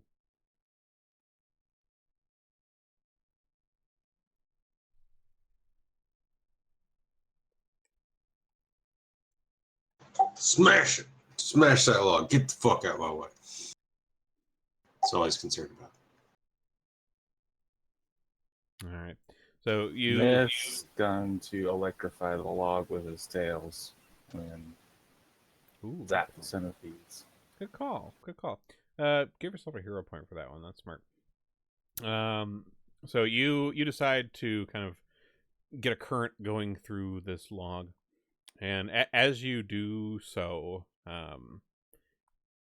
you kind of hear some noises in the process of that, and then almost kind of you see a few of them kind of skitter out from under the log, and then kind of quickly pass away from the electrical current. But as you guys continue clearing this out and eventually get to kind of the bottom where the log kind of meets / is turning into the dirt, there was a large number of centipedes in this, like at least a couple swarms worth of them that were living down here, and probably would have caused some trouble were it not for Nini's quick thinking there. So nicely done. You do manage to get this cleared out. The pathway behind the log seems to lead a little distance into the forest. You see what looks like water a little ways down the path. And beyond that, you see, maybe a little bit more, maybe some islands or like some little embankments in the water. Not islands, I guess, but embankments in the water. You're not quite sure how deep the water is from where you guys are. You haven't gone back there yet, but seems to be a fair bit of it there.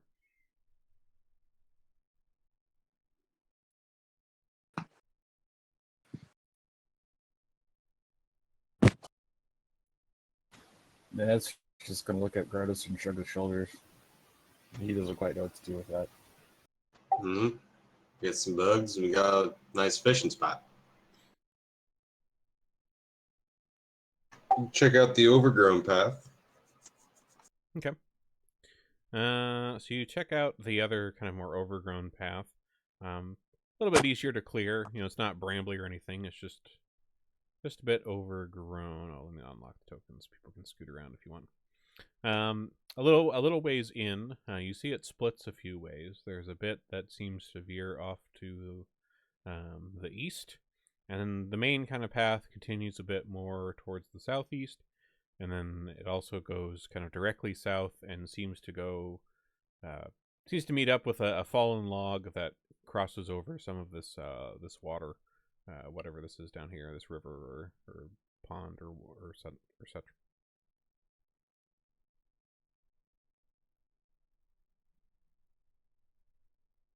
Yeah, Grotus wants to cross the body of water.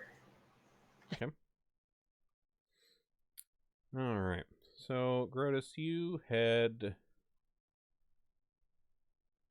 down towards the log here. And in this, so this is it seems to be on closer inspection, this seems to be a fairly swampy area.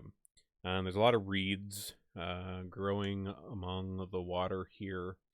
And the water itself is quite kind of dark and cloudy from the silt and the muck.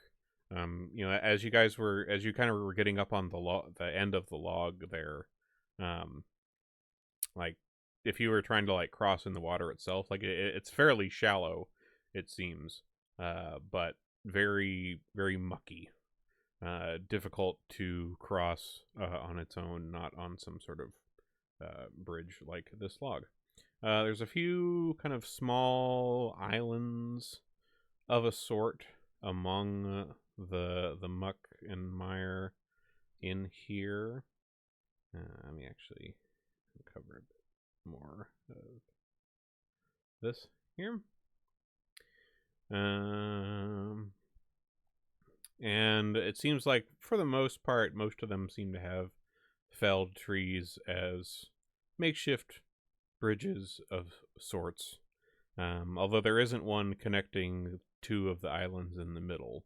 But the rest of them all seem to have like a fallen log connecting them to something else along the way here. In the middle, on this middle island, the largest one, as you come across this log, there appear to be some ruins on this island. There's a stone foundation of a small building that once stood here, which is pretty overgrown with weeds and is almost entirely obscured.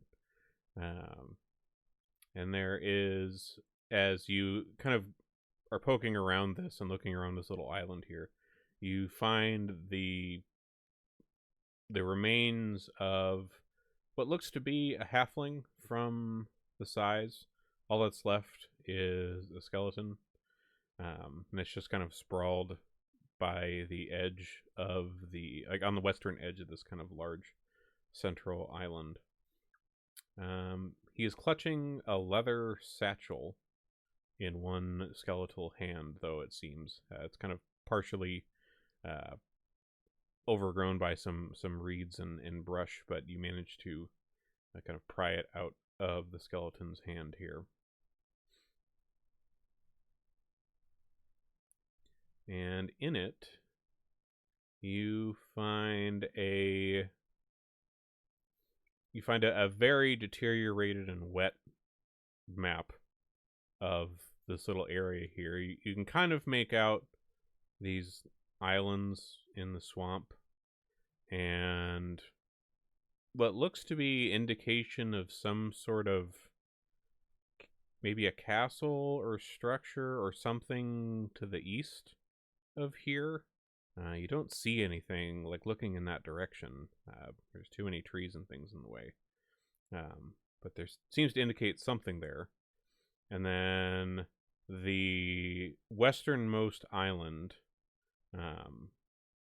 which is across this kind of larger log here, is marked with the words that says Saint Alcaterem's Eye ?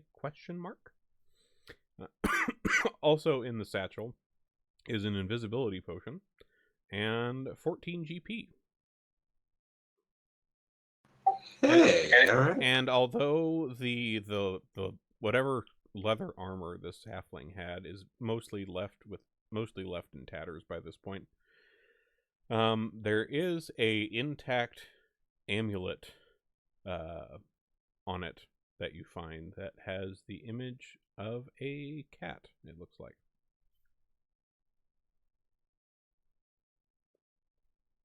Interesting. Let me toss all this in the sheet here.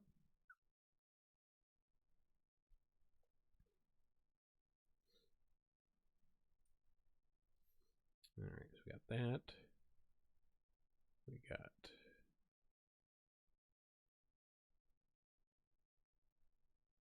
amulet and a potion.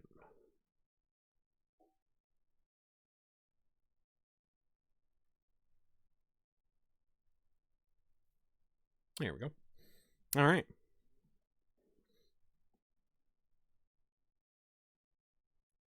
Let's bring the amulet to the little western island that was labeled the Eye of the thing. Okay. All right. So the western island here, it is kind of ringed on all sides except for this side where the log comes across by these large trees that their roots almost seem to be growing together to form a barrier of sorts. The only opening is this fallen log that falls across here. As you come across onto this island here,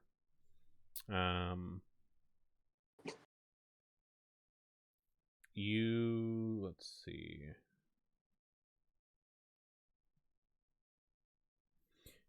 As you're crossing the log, Grotus, you see kind of amongst the roots what looked like almost like a blazing orb of light, kind of very slightly moving around within some of the roots of this. Like it almost kind of looks like you almost kind of get the feeling of like a campfire, maybe. And it almost seems inviting. Hey guys, got a sexy little fireball over here. I think it's magic.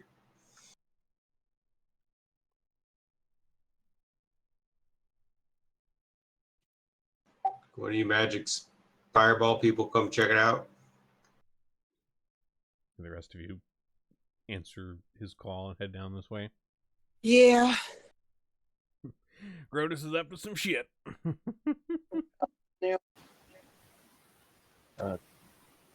Yeah, I can't help you with that. All my stuff is in the mind. That's why I stay high all the time. I don't know, maybe talk to it if it's got a brain or something. No, or fire, right? Or maybe we should leave it alone. I think it's smart of somebody, and I think it should be you. Stays a safe distance away from it. Yeah, I'll guard back here. Good idea. I like it. Everybody roll a will save.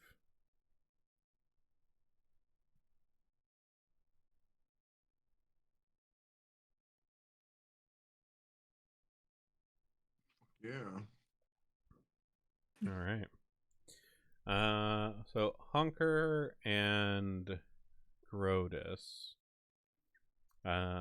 both of you kind of hear this this faint voice that kind of seems to come from the direction of all this kind of roots and things of this tree here, and it calls out in common.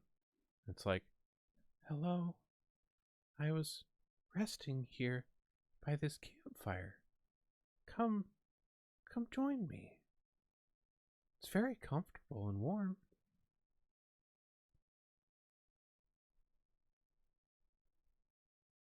Where are you? I don't see it. Just here, among the roots. It's very safe and sheltered. Okay. I'll be safe and sheltered and among the roots when I'm fucking dead, which ain't today.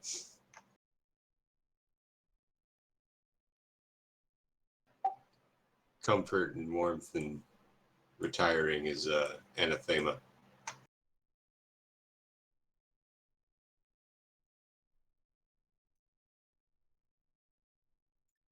What do you want from me? What's this about? Don't you want to rest? It's so comfortable. I'll rest when I'm fucking dead. My life is uncomfortable. He spits on his fists. The at your assistance with this, Grodus, the voice that you and Honker, but actually, Honker, what is your reaction to this? You're hearing this voice too. Yeah, it doesn't take a lot of convincing for me. I'm agreeable to these conditions. Kind of nervous about the fire, but like I'm also kind of tired. I've been performing all day. Yeah. Need a little nap. Yeah, Grodus is probably trying to stick to that, but if I didn't see what his will roll was. Did he get to make one? Yeah, it's in there. It was the same as yours. It was an 11. Okay, yeah. So then he'd be trying to say that, fuck you. I'm not tired. You're tired. You're tired. So Honker, like, these sound like agreeable terms, and you start kind of making your way across this log. It sounds nice. The rest, why not? And you eventually get up to where Grodus and Nini are at, and Grodus is being disagreeable and spitting on his fists, and you decide, maybe I do need a nap, and you take a step off the log here, and are surprised to find that the ground that the other end of this log is resting on is not as solid as it looks. It seems a bit quicksandy, and you feel your foot kind of getting stuck in this. And Grodus, Nini, all of you see this, and the glow within the roots here, like the glow kind of intensifies, and these two little orbs kind of whisked out of the roots here and are now floating in like the air above the ground here, near Hunker, kind of giving off this strangely alluring aura. Everybody go ahead and roll initiative. The map again. I accidentally closed it. Oh, sure. Yeah. There you go. Thank you. All right, did we lose you, Maz? You know, you have to get up early tomorrow, so. Valor skills. I will roll hers. Initiative.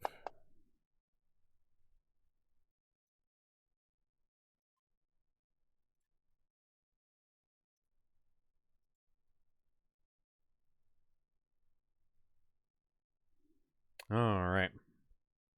So, top of the order here. One of these small little balls here. Oh, they're not visible to you guys. Let me show them. Show. There we go. Okay. And Honker, you're like here. Okay. All right. So this little ball of light here, it kind of moves in your direction, Honker, as you're kind of confused by your foot in the quicksand here. You thought this was supposed to be comfortable. This doesn't feel very comfortable. And it tries to... You see a little, like, a jolt of what looks like lightning come out of this little ball in your direction, Honker, but manages to miss you. It tries again. Still misses. For being stuck in quicksand, you're a dodgy little bugger. The other one here floats kind of in the direction of Nini here.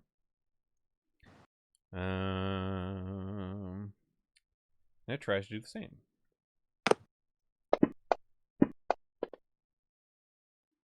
Whew. No. Holy moly. Damn. It lets out this lightning blast at Nini here, shocking him and dealing a hefty bit of damage off of that.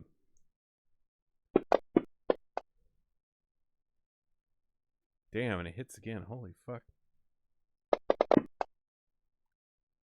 Whew! Alright. Feisty little fuckers. Maz, are you there? Or are you still zonked? If not, I'll roll for you. Okay. Sounds like they're probably still asleep. Alright, Maz moves up here. And they... What do we got here? Anything new?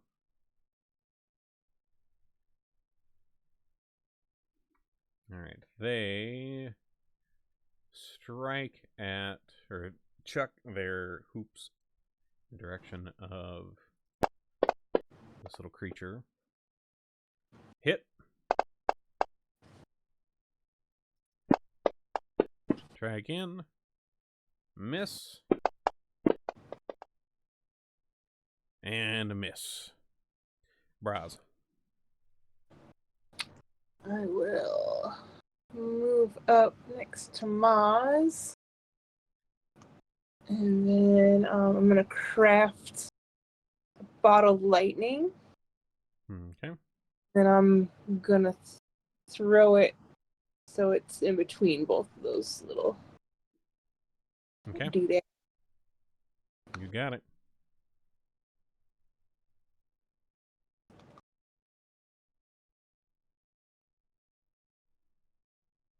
Alright. Well, it unfortunately misses.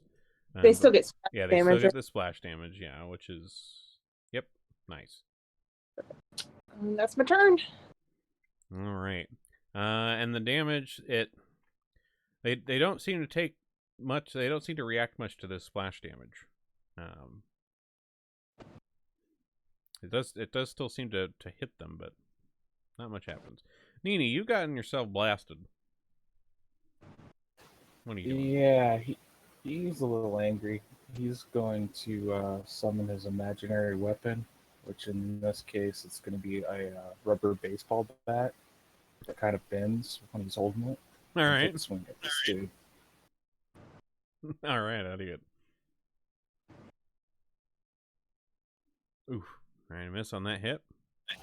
I'm going to hero point that. Okay.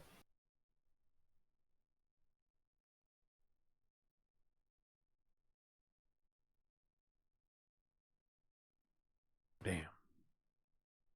Well, crap. I guess he's going to blast some Foxfire and hope he hits it. All right.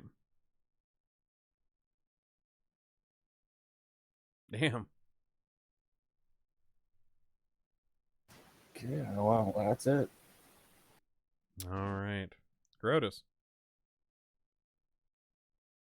What'd you do to my honker?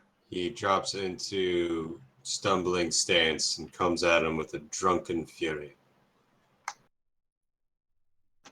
Both simulated and real. All right. And here we go.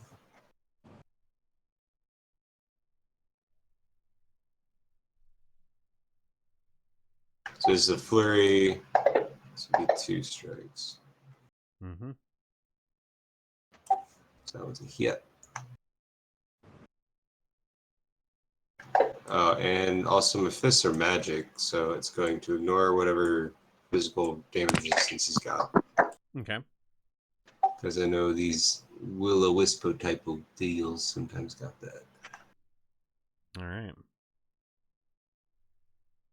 Be careful. Is that a copyrighted term? Well, I don't think so, because it is what they are called in this. They are. Yeah, They are We know really wisps. Pinkerton would have capped one of us by now. Yeah, that's true. That's true. We don't want the Pinkertons on our ass. That was something saying that. Yeah, that's it for now. Okay. All right. Honker. Your foot's in the sand. Things are not comfy. So am I like stuck? Can I try and get out of this? Yeah, you could try to get out of this. I'd say if you could use an action to do maybe a yeah, probably like a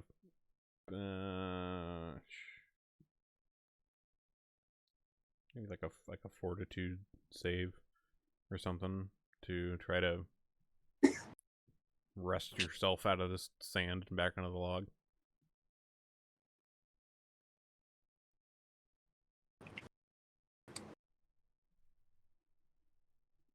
All right. You manage to get your foot out of this quicksand and you're back on the log itself. You are not stuck in any way. Okay, once that happens, I will use daze on the one closest to me. Okay.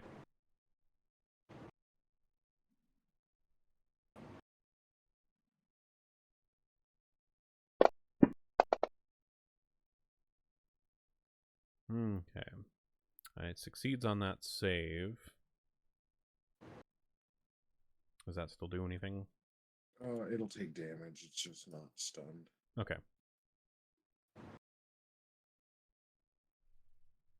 Right then. All right.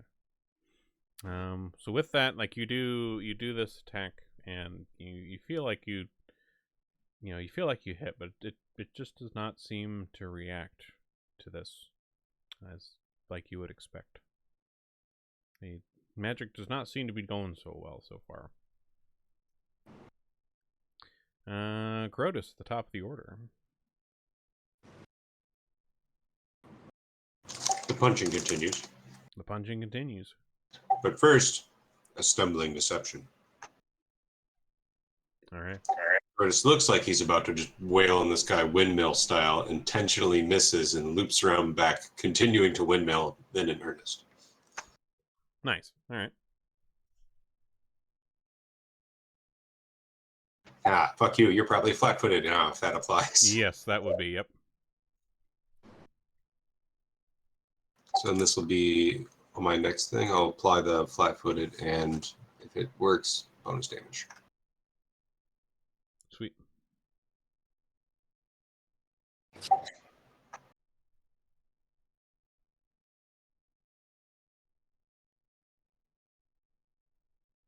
That's a hit.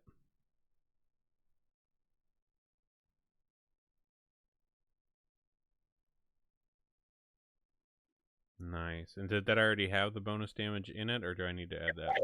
I put that on there. Sweet. All right, Alright, that strike second is strike. true. Hey, Hey-oh, another hit. fuck you, ghost. Very nice. Very nice. Alright, so I actually can make one more because those Yeah, you last can two make are one more. flurry.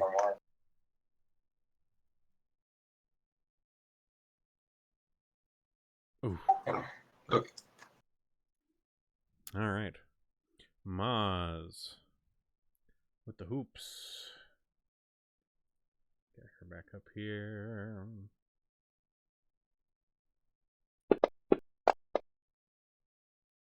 That's a hit. Nice. Full damage on that. Hoop comes back around. And a miss. And a miss. A little more damage at least. Honker.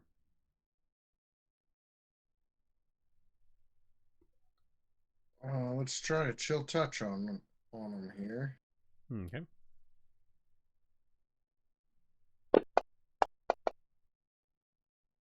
Alright, it fails the save.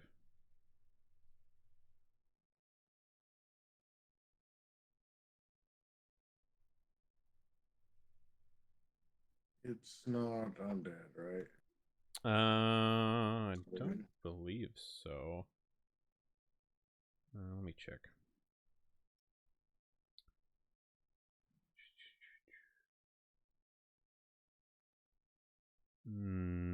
No, they are not undead.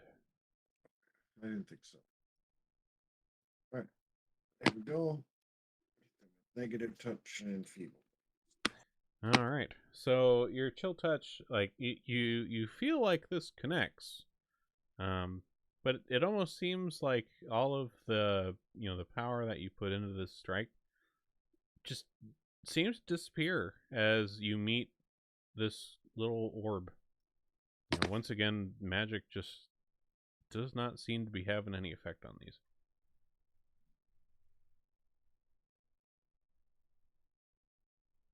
Was there anything else you were doing on your turn, Honker? I'm gonna move away a bit. You move away a bit? Okay. Okay. Alright.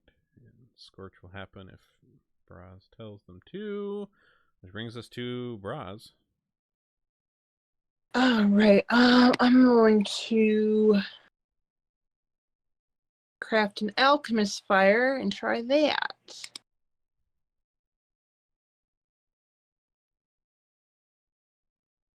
You try punching them. That works. Alright, that misses. And again, with the splash damage, it hits them, but just seems to fade away immediately. Okay, then I'll use my last action to move up closer. Okay.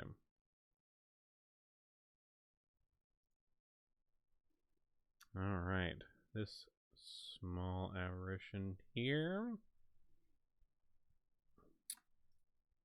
It decides to go after you, Garotus, since you've been wailing on it here.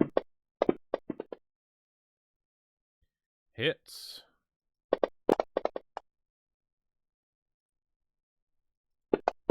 Tries again, another shock. Misses. And misses. Fantasy Grounds has ground to a halt for me, just again for a second. Mhm. Do those hits count as melee strikes from him? They are. It does list them as a melee attack, yes. Then he'll be flat-footed for me next round. Cool. All right. The other one tries again at Nini here.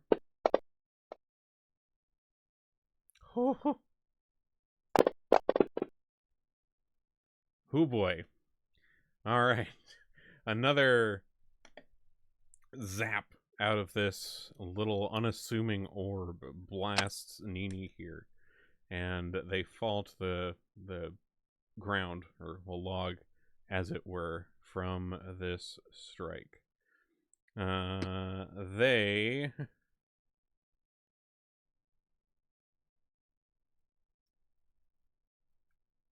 let's see. You see them as after this happens, you see this orb disappear.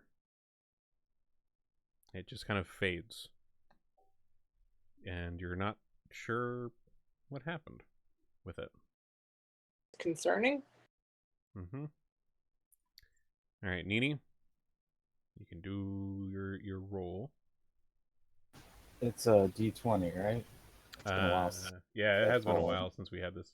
Pathfinder death roll. I believe it is just that. Yeah, it's just a flat D20. He's got to beat an 11.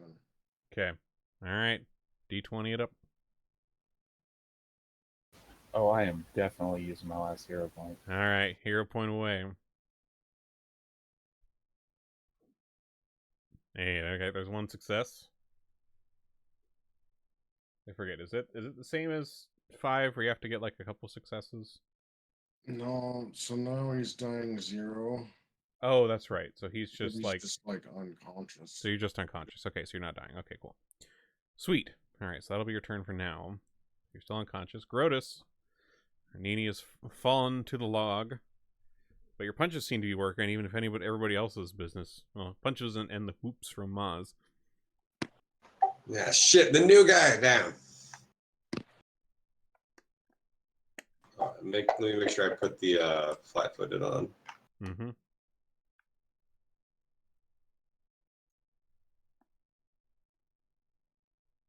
That's a hit. Woo.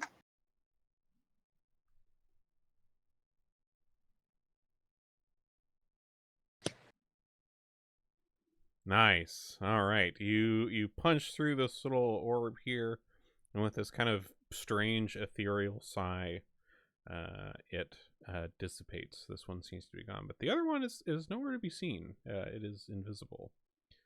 Somehow this magical orb creature made a blood splat on the ground. We don't ask questions as to where the blood came from. We just get about it. Yeah, this other one is nowhere to be seen after taking out Nini, but you still feel something. Something feels off. Weird vibe. Yeah, weird vibes. Vibes are bad. Grotus just kind of wants to do a blind flurry at the space where it was, like into that volume of air. Okay, yeah, sure, that's worth a shot. It's something he would do. So here it goes.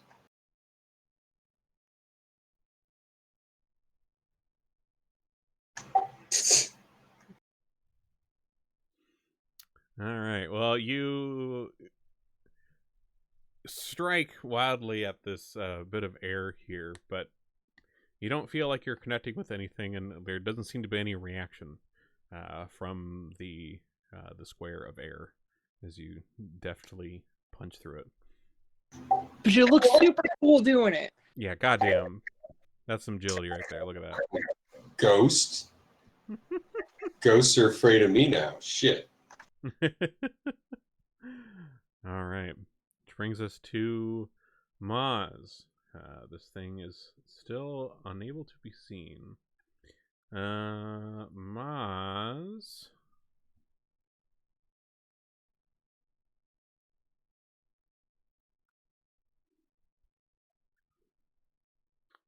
Maz moves up, and they do have some battle medicine, and so they attempt to do a medicine check to try to tend to Nini here.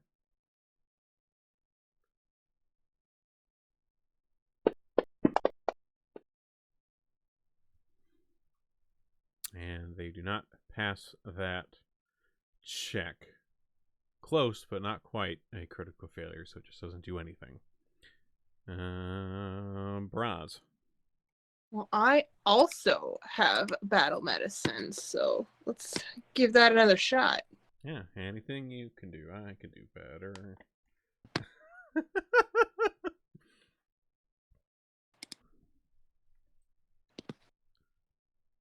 That does pass. Go ahead and roll the 2d8s.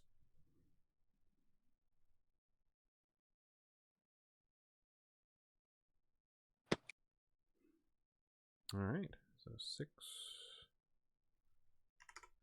All right. Give him a little bit of healing to Nini. You are conscious and awake. He kind of sits up, goes, "Where is it?" Yeah. Thanks, Bros. Um, uh, can he cast from the ground, or does he have to spend an action to stand up? I mean, if it's like psychic stuff, I don't see why you wouldn't be able to cast it laying down. Last known position of that thing, he's going to smash Astral Rain down. Okay. Does that just target one square, or is that like an area? Or It's a 5-foot area, and it requires a reflex save. And then it's basically like knives raining down. okay. All right. So with that, it fails the reflex save. So does that just increase the damage it takes, or does that do any other effects?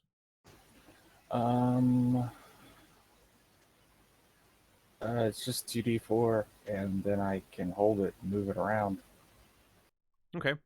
So this, manages to strike it with this area that it's coming down in. So you should be able to target that thing. Go ahead and roll whatever you need to roll. All right. So your astral rain comes down, these little daggers. And while it seems to have, brought it out of its invisibility here, they just seem to be passing through it. It doesn't seem to be reacting to any kind of like damage from it. Gets more magic that does not affect it. He's gonna get up and run. Hide behind Maz and all them. All right. And over you go. All right. Heading over there. Taking cover. All right.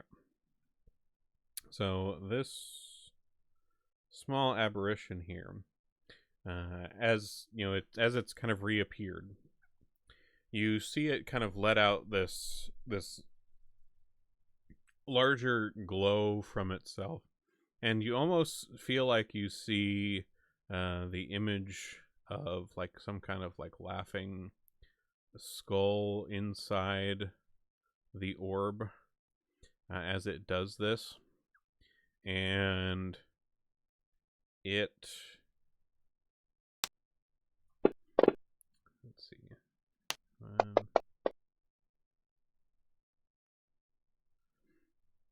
you feel like this you feel like it's like drawing in energy from like the surrounding area, like feeding on like just like the life of the things around it, and it seems to glow a little brighter after this. Honker.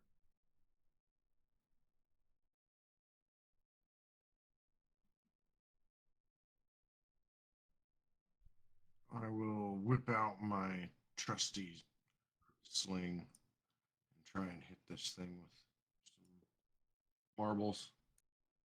Of course, All right. that'll happen. Oof. We'll keep trying, though. Yeah, Oh, well. damn. Yeah. Turn the charm, Honker. There we go. Gonna miss on that 18. All right. And Scorch depends on Braz. Grotus, top of the order again. Perfect. Because I'm sending a flying knee right at this guy. All right. Whack him. AC grounds, keep up with my energy.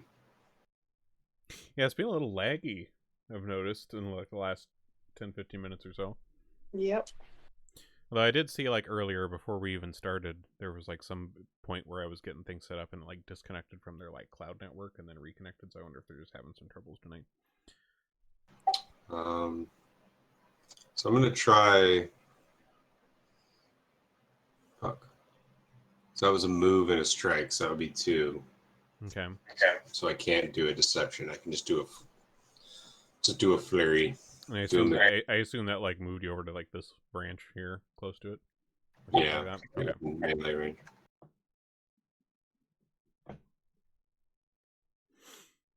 Yeah, you can still get another smackaroony. That's it. Damn. Honker.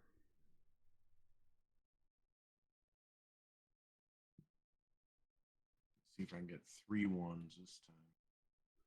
Let's go. Hey, that's a hit.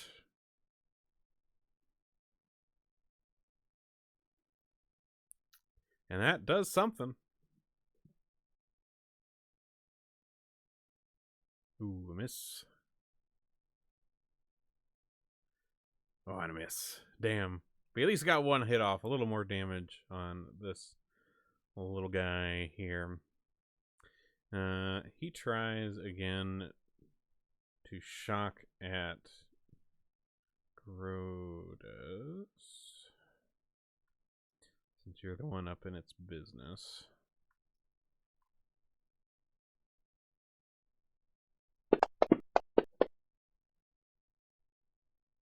God damn.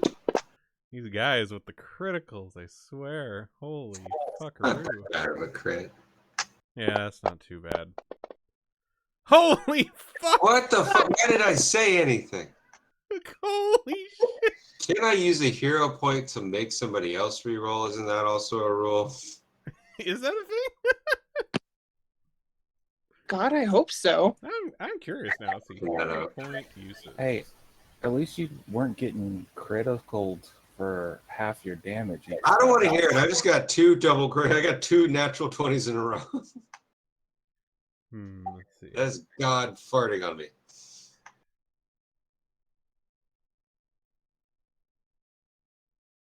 Okay. Yeah, looks like that particular isn't, but it has some interesting uses, I will say. Looking. Okay, that last one misses, but goddamn, that was some talking smack backhand right there. Fuckery. All right, Braz. All right. I guess I'll just try hitting it with my club. All right.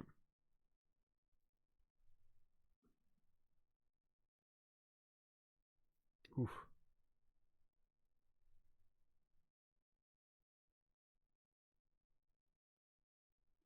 Oh man.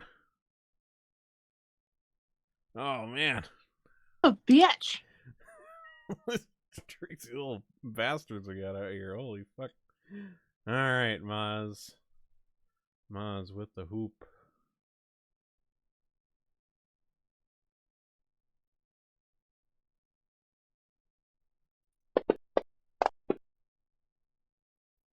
Oof.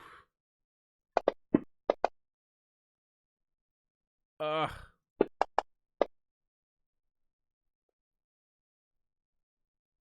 Oh, wait. Oh, that's right. She was targeting the other one that's already dead. Oh, what? Alright, let's try that again. Hey, that one's a hit. Nice. Oh, that wavered on that 20. That wavered on that 20. I saw that. Oh, damn. Nini. I'm gonna shoot foxfire at it.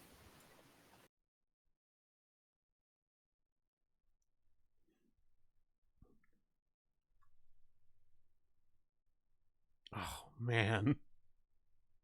Sis. You've got to be kidding Jeez, me. rolls. Holy man. Oh my god. It's like, like bad rolls on the initial ones where you get the most bonus, and then you get a decent roll on the ones that don't get much of a bonus. That's rude. Oh, jeez. Oh. Alright. This thing... It...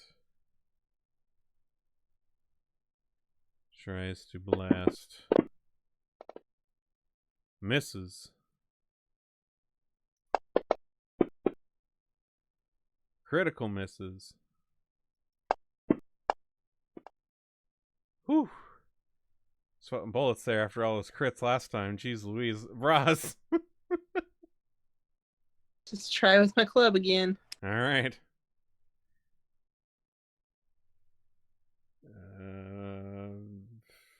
Fantasy Grounds? I see it rolled. But it's just sitting there. It's thinking, okay. Oh, damn. Not quite. That's suspense for nothing. And then a one. So many ones. We've had like 7 or 8 ones in this fight alone. Bitch. Holy fuck, Grotus. You got reason to be angry.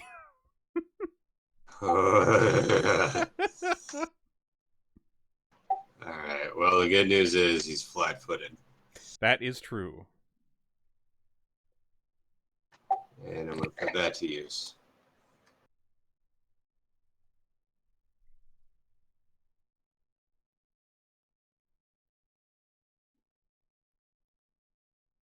Bullshit. Hero pointing that one. That is My last hero definitely point. worth the hero point. Yeah, I mean, we're right at the end of the night, so if you got hero points, this is the time to use them. Oh,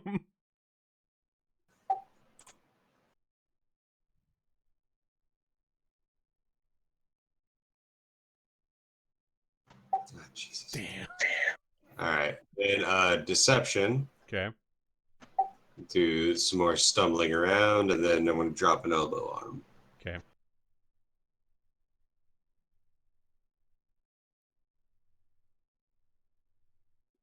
Alright, that passes. Okay, flat-footed again. Stumbling strike. Here we go. Flurry of blows. That hits! Okay. Whoo! And the damage.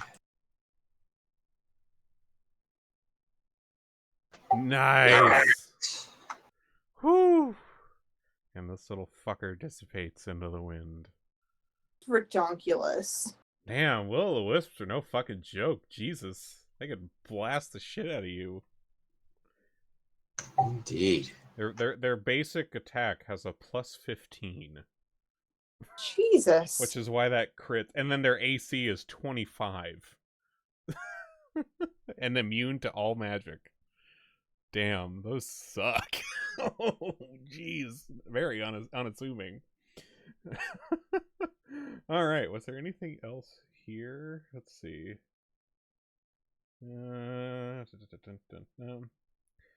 Alright, you do... Okay, so after you take out these wisps here, and kind of skirting the quicksand on this island, you do find some things amid the tree roots here. A couple different things. There is a silver chain with a little brass housing attached to one end with little brass wings on it.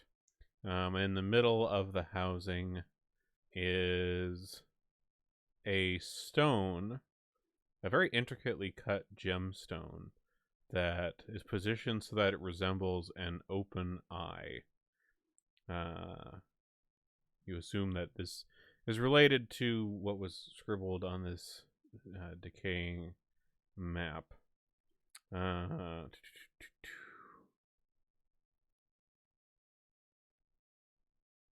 this is a... see, is this... You aren't quite sure what it does. We probably have to have someone identify it. But there definitely seems to be something to it. Like when you put on, like, it's in like a necklace, and when you put this thing on, the little stone comes out and kind of like floats and like orbits around your head. You don't know what it's doing, but it does a thing. So, but you probably want to check into that and find out what that is. I'll take it and use my trick magic item to make it do what it's supposed to do, so we can know. Oh, sure. Yeah. Sweet. Okay, so with that, okay, let's see what information we get about these. I have to do an Arcana. I don't think I have Arcana. It would be if it's. Yeah, I do. Yeah. It would either be Arcana or Occultism. Either one, whichever one you prefer. Going for the one with bigger bonus, man. Well, I mean, yeah, of course. All right. So here's what you learn about these. Trying to identify these. So the necklace, this Saint Alcaterum's eye. So this is a simple silver chain bearing a brass housing with tiny brass wings. At the center of the housing is a clear spindle aeon stone, positioned so that it resembles an eye. This is a necklace known as Saint Alcaterum's eye. This housing can bear a single aeon stone in the same manner as a wayfinder, allowing the necklace's wearer to benefit from the aeon stone, just as though it were orbiting their head. The necklace can bear only a clear spindle aeon stone, not other types. It allows the bearer to use the aeon stone's resonant power and doesn't restrict the wearer from investing other aeon stones. As for the stone itself that is in here, this is a clear spindle aeon stone. Over millennia, these mysterious, intricately cut gemstones have been hoarded by mystics and fanatics hoping to discover their secrets. Despite their myriad functions, these stones are all fragments of crystal tools used by otherworldly entities to construct the universe in primeval times.